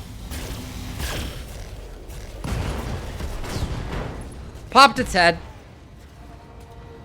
Target neutralized.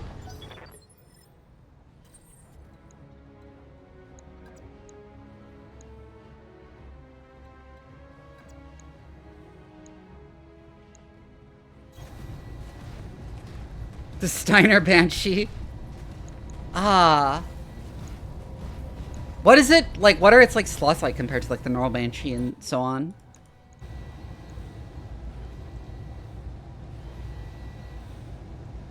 I feel like that'd be wasting the AC-20.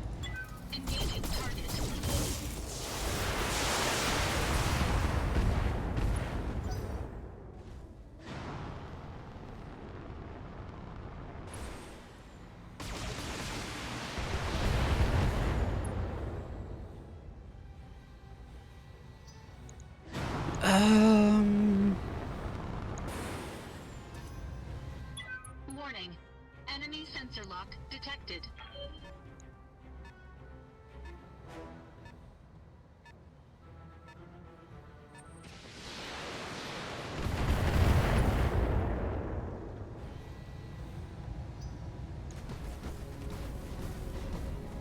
What if instead of what if your Steiner Scout Lance, instead of being 4 Atlases, was just 4 King Crabs?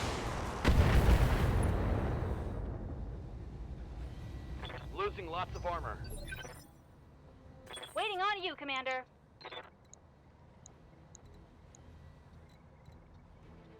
Just like all the crabs.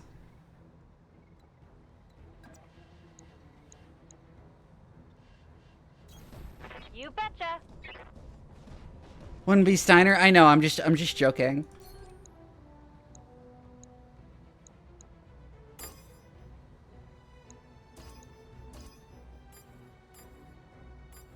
The Great Crab Migration! Splitting my fire again anyways.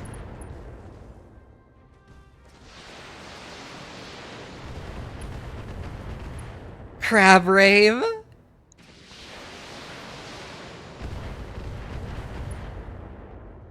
Set them all up with lasers, oh my god.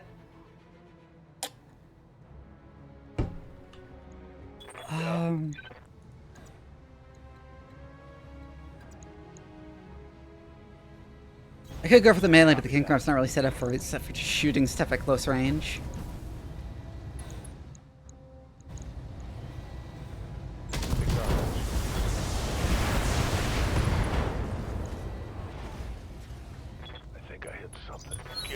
Surprised that didn't knock it down.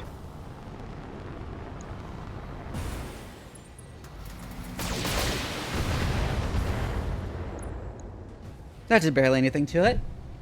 Light damage. Holding firm. Commander?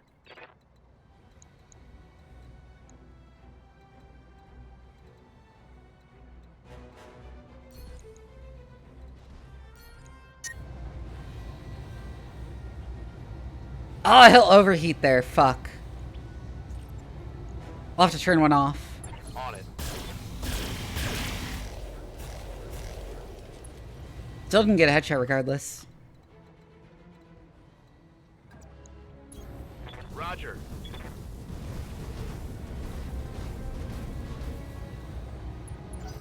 I know 4 Marauders is a thing.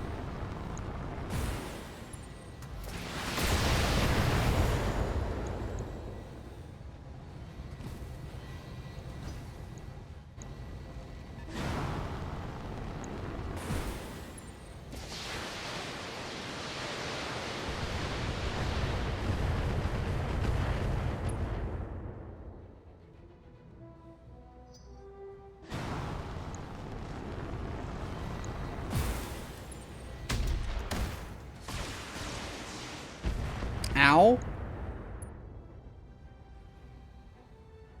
Not much armor left in that location. Ow. Reporting. Minimal damage.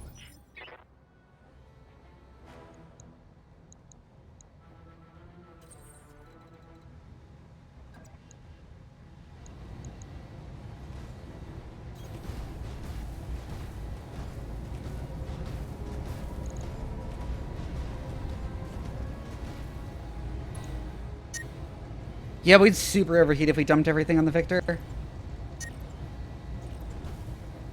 Take the S lasers off. Engaging target.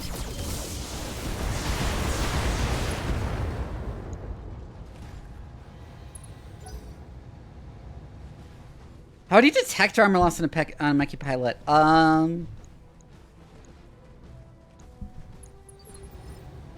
You put sensors in the armor that just call back.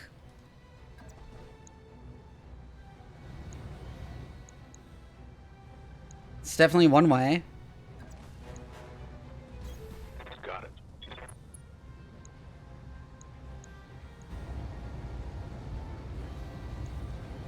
Anyways.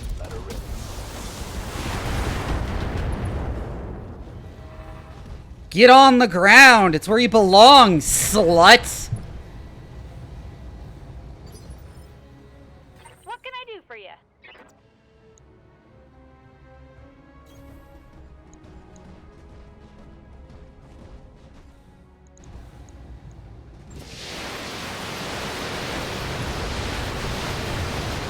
And the quick draw's dead.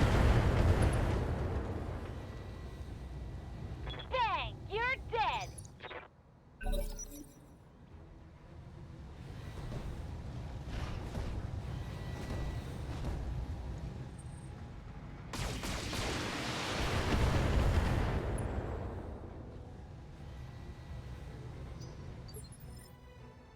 Yes, Commander.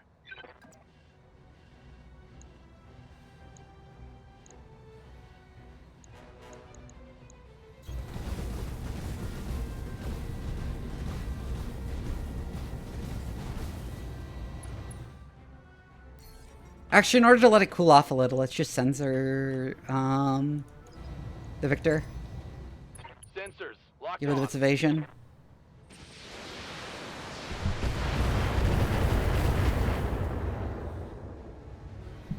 Do they think they can hurt me?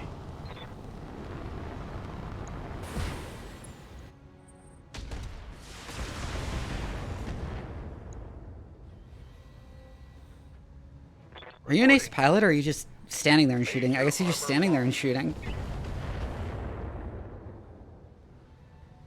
Light damage, Commander.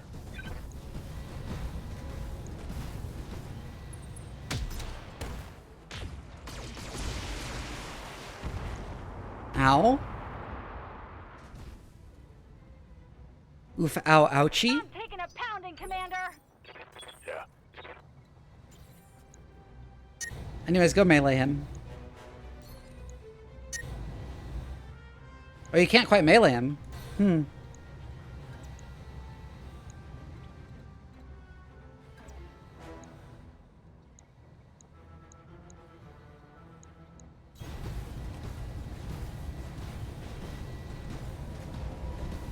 Did you skip the animation?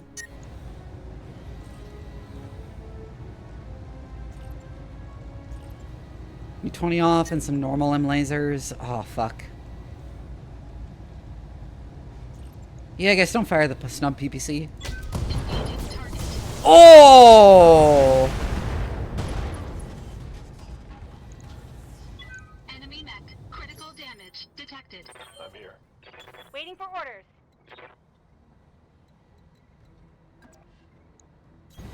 Right, Commander.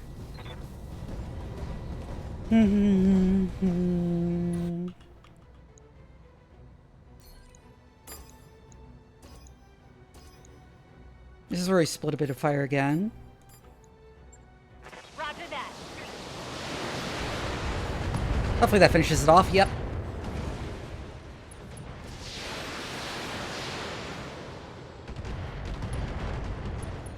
Ooh, right torso destroyed.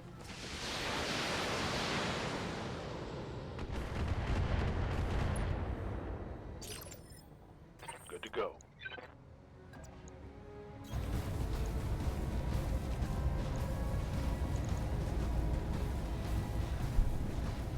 There's a canon mercenaries unit called Miller's Marauders that uses nothing but Marauders. Understandable, honestly.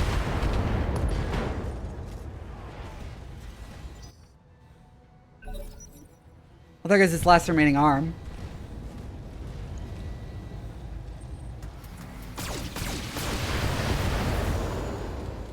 Commander. Oh my god! I'm wounded. Standing by.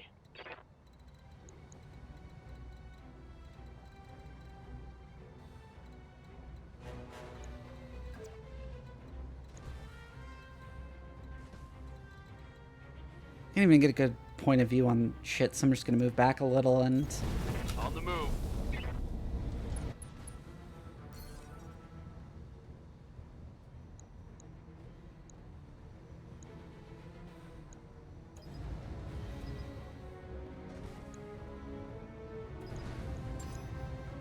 I've got a sensor lock. Yeah, that works.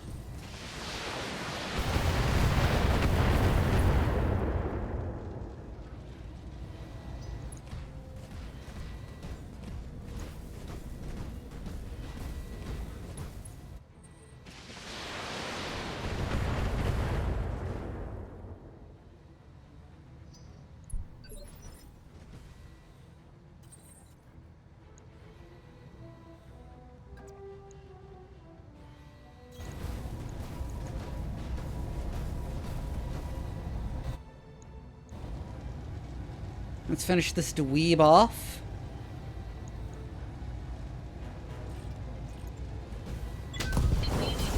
There we go. Yeah, catapult is scary early. Enemy mech destroyed. If you're still in mediums, it can very plausibly one-shot you.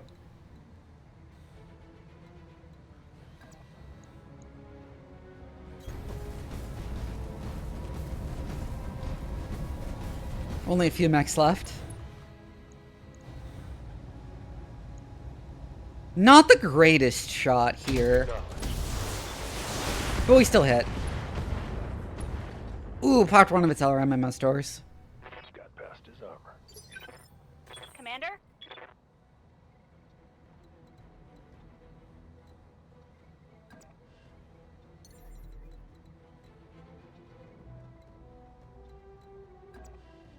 Anyway, jump down so I don't get shot at more.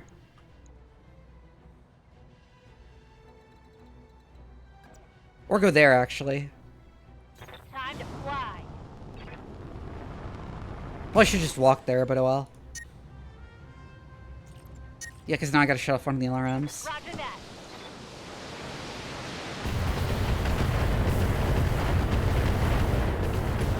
Ooh, that was a lot of structure damage. That's a critical hit.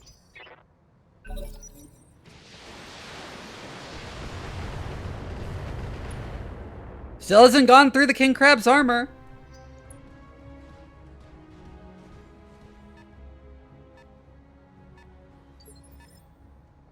Ready for orders.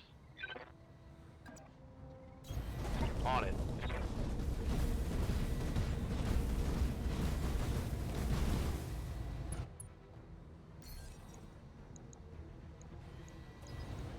You can run from me. Got a lock.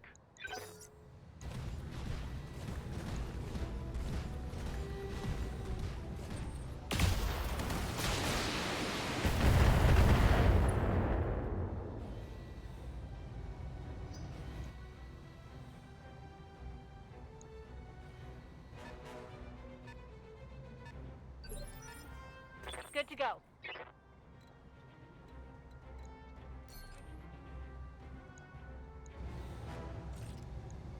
All weapons are go. And they should probably kill that catapult.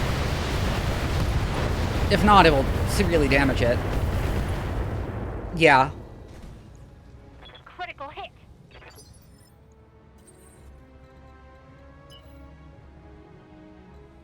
What do you need?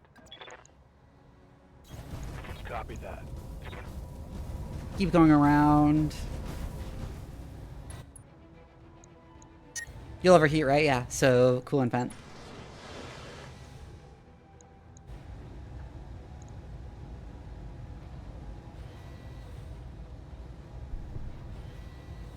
Oh, yeah. Do I bother? Yeah, I think I just go straight for the center torso here. If I can.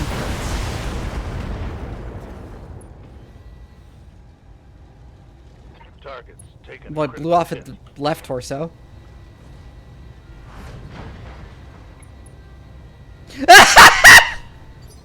I was so confused! Oh my god! He stray shot at the catapult and it fell over!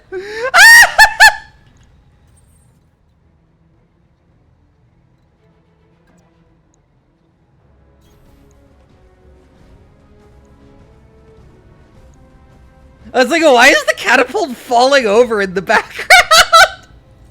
Oh my god!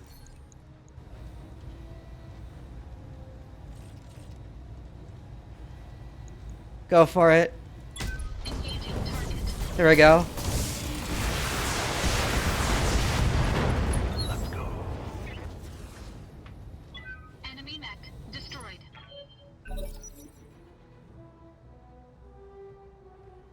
Oh, that was so funny.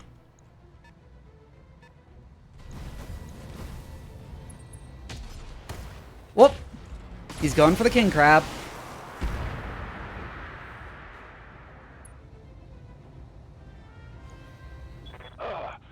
Crap. That's good to go. Oh, I actually got through the armor. Fuck.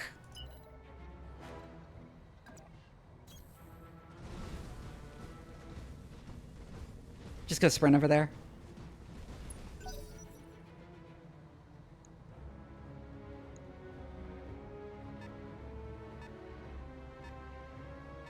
They do attack you, they'll probably miss.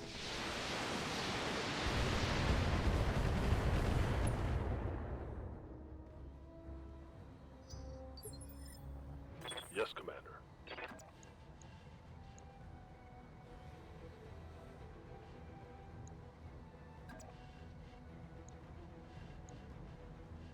Oh, mineral field, okay.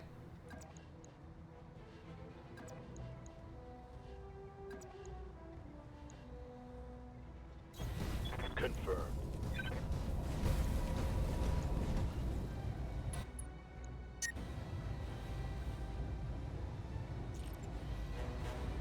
Turn off one of the SRMs.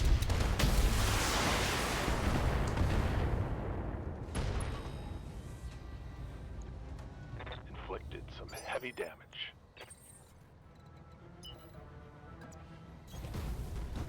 You go ahead and sprint around.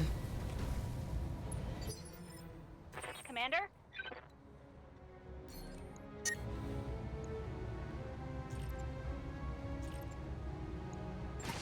Finish you off.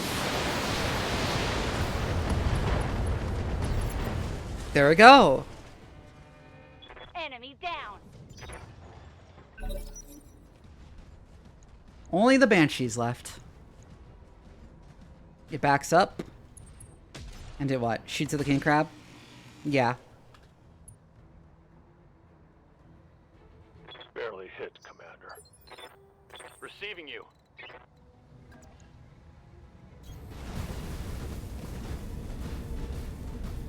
Go for the head again.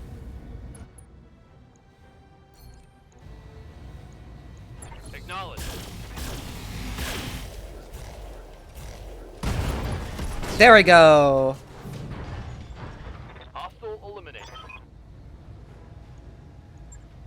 Mission successful.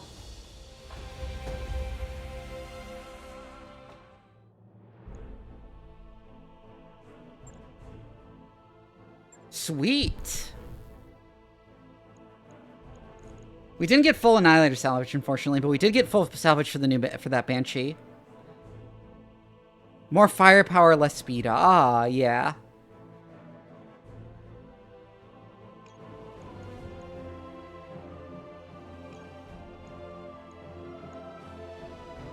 I know, it's crazy. How did pirates get that shit?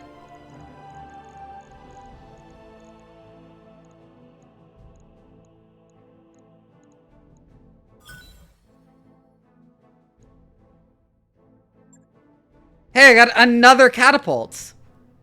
Also, because it gave me the last piece I needed for another fucking catapult.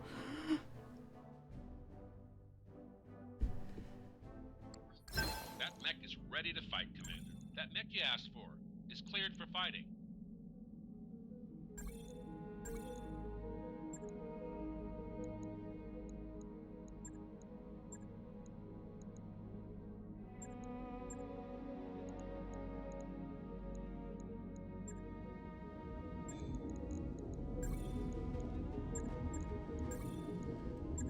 Repair. We could bring the Banshee variant out instead.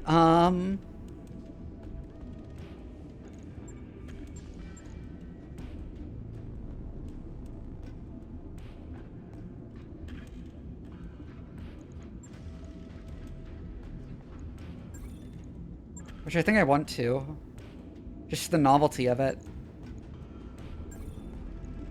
We'll have it warmed up ASAP.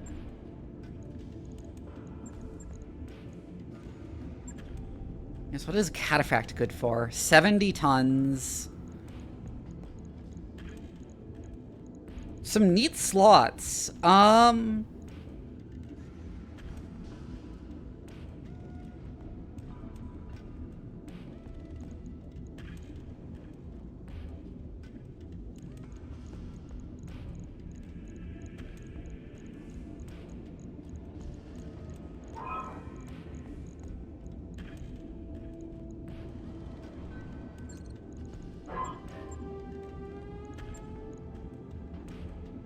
With that few slots, but that much tonnage, you probably want to fit like a PPC or something on it?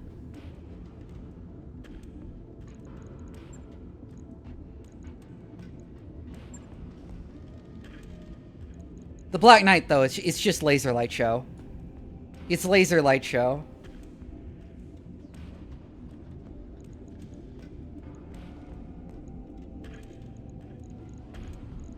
I can put the ERL lasers on it, but no, that's not going to work out.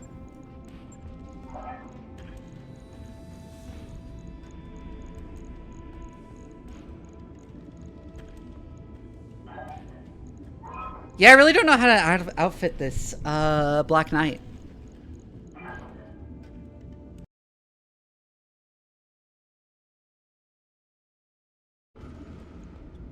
I think I'm actually probably going to just wrap up because...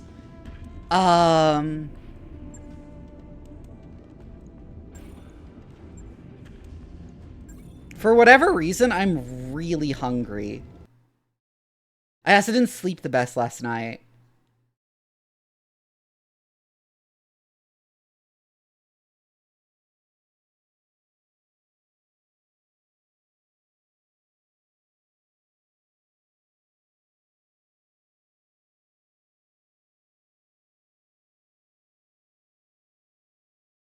So, we are going to wrap up by finding somebody to raid. You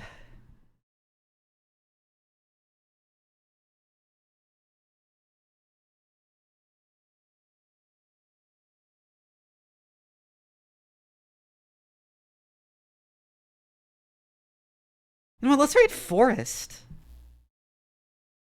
Because they're doing a birthday donathon. Anyways, if you didn't know, I have a Discord. You should join it. It's both very active in general, and it's also where I do my original hard sci-fi writing stuff. The raid messages.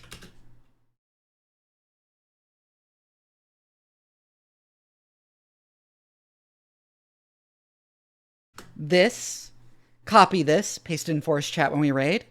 I will see you on Friday for more Silk Song. Good night, everybody.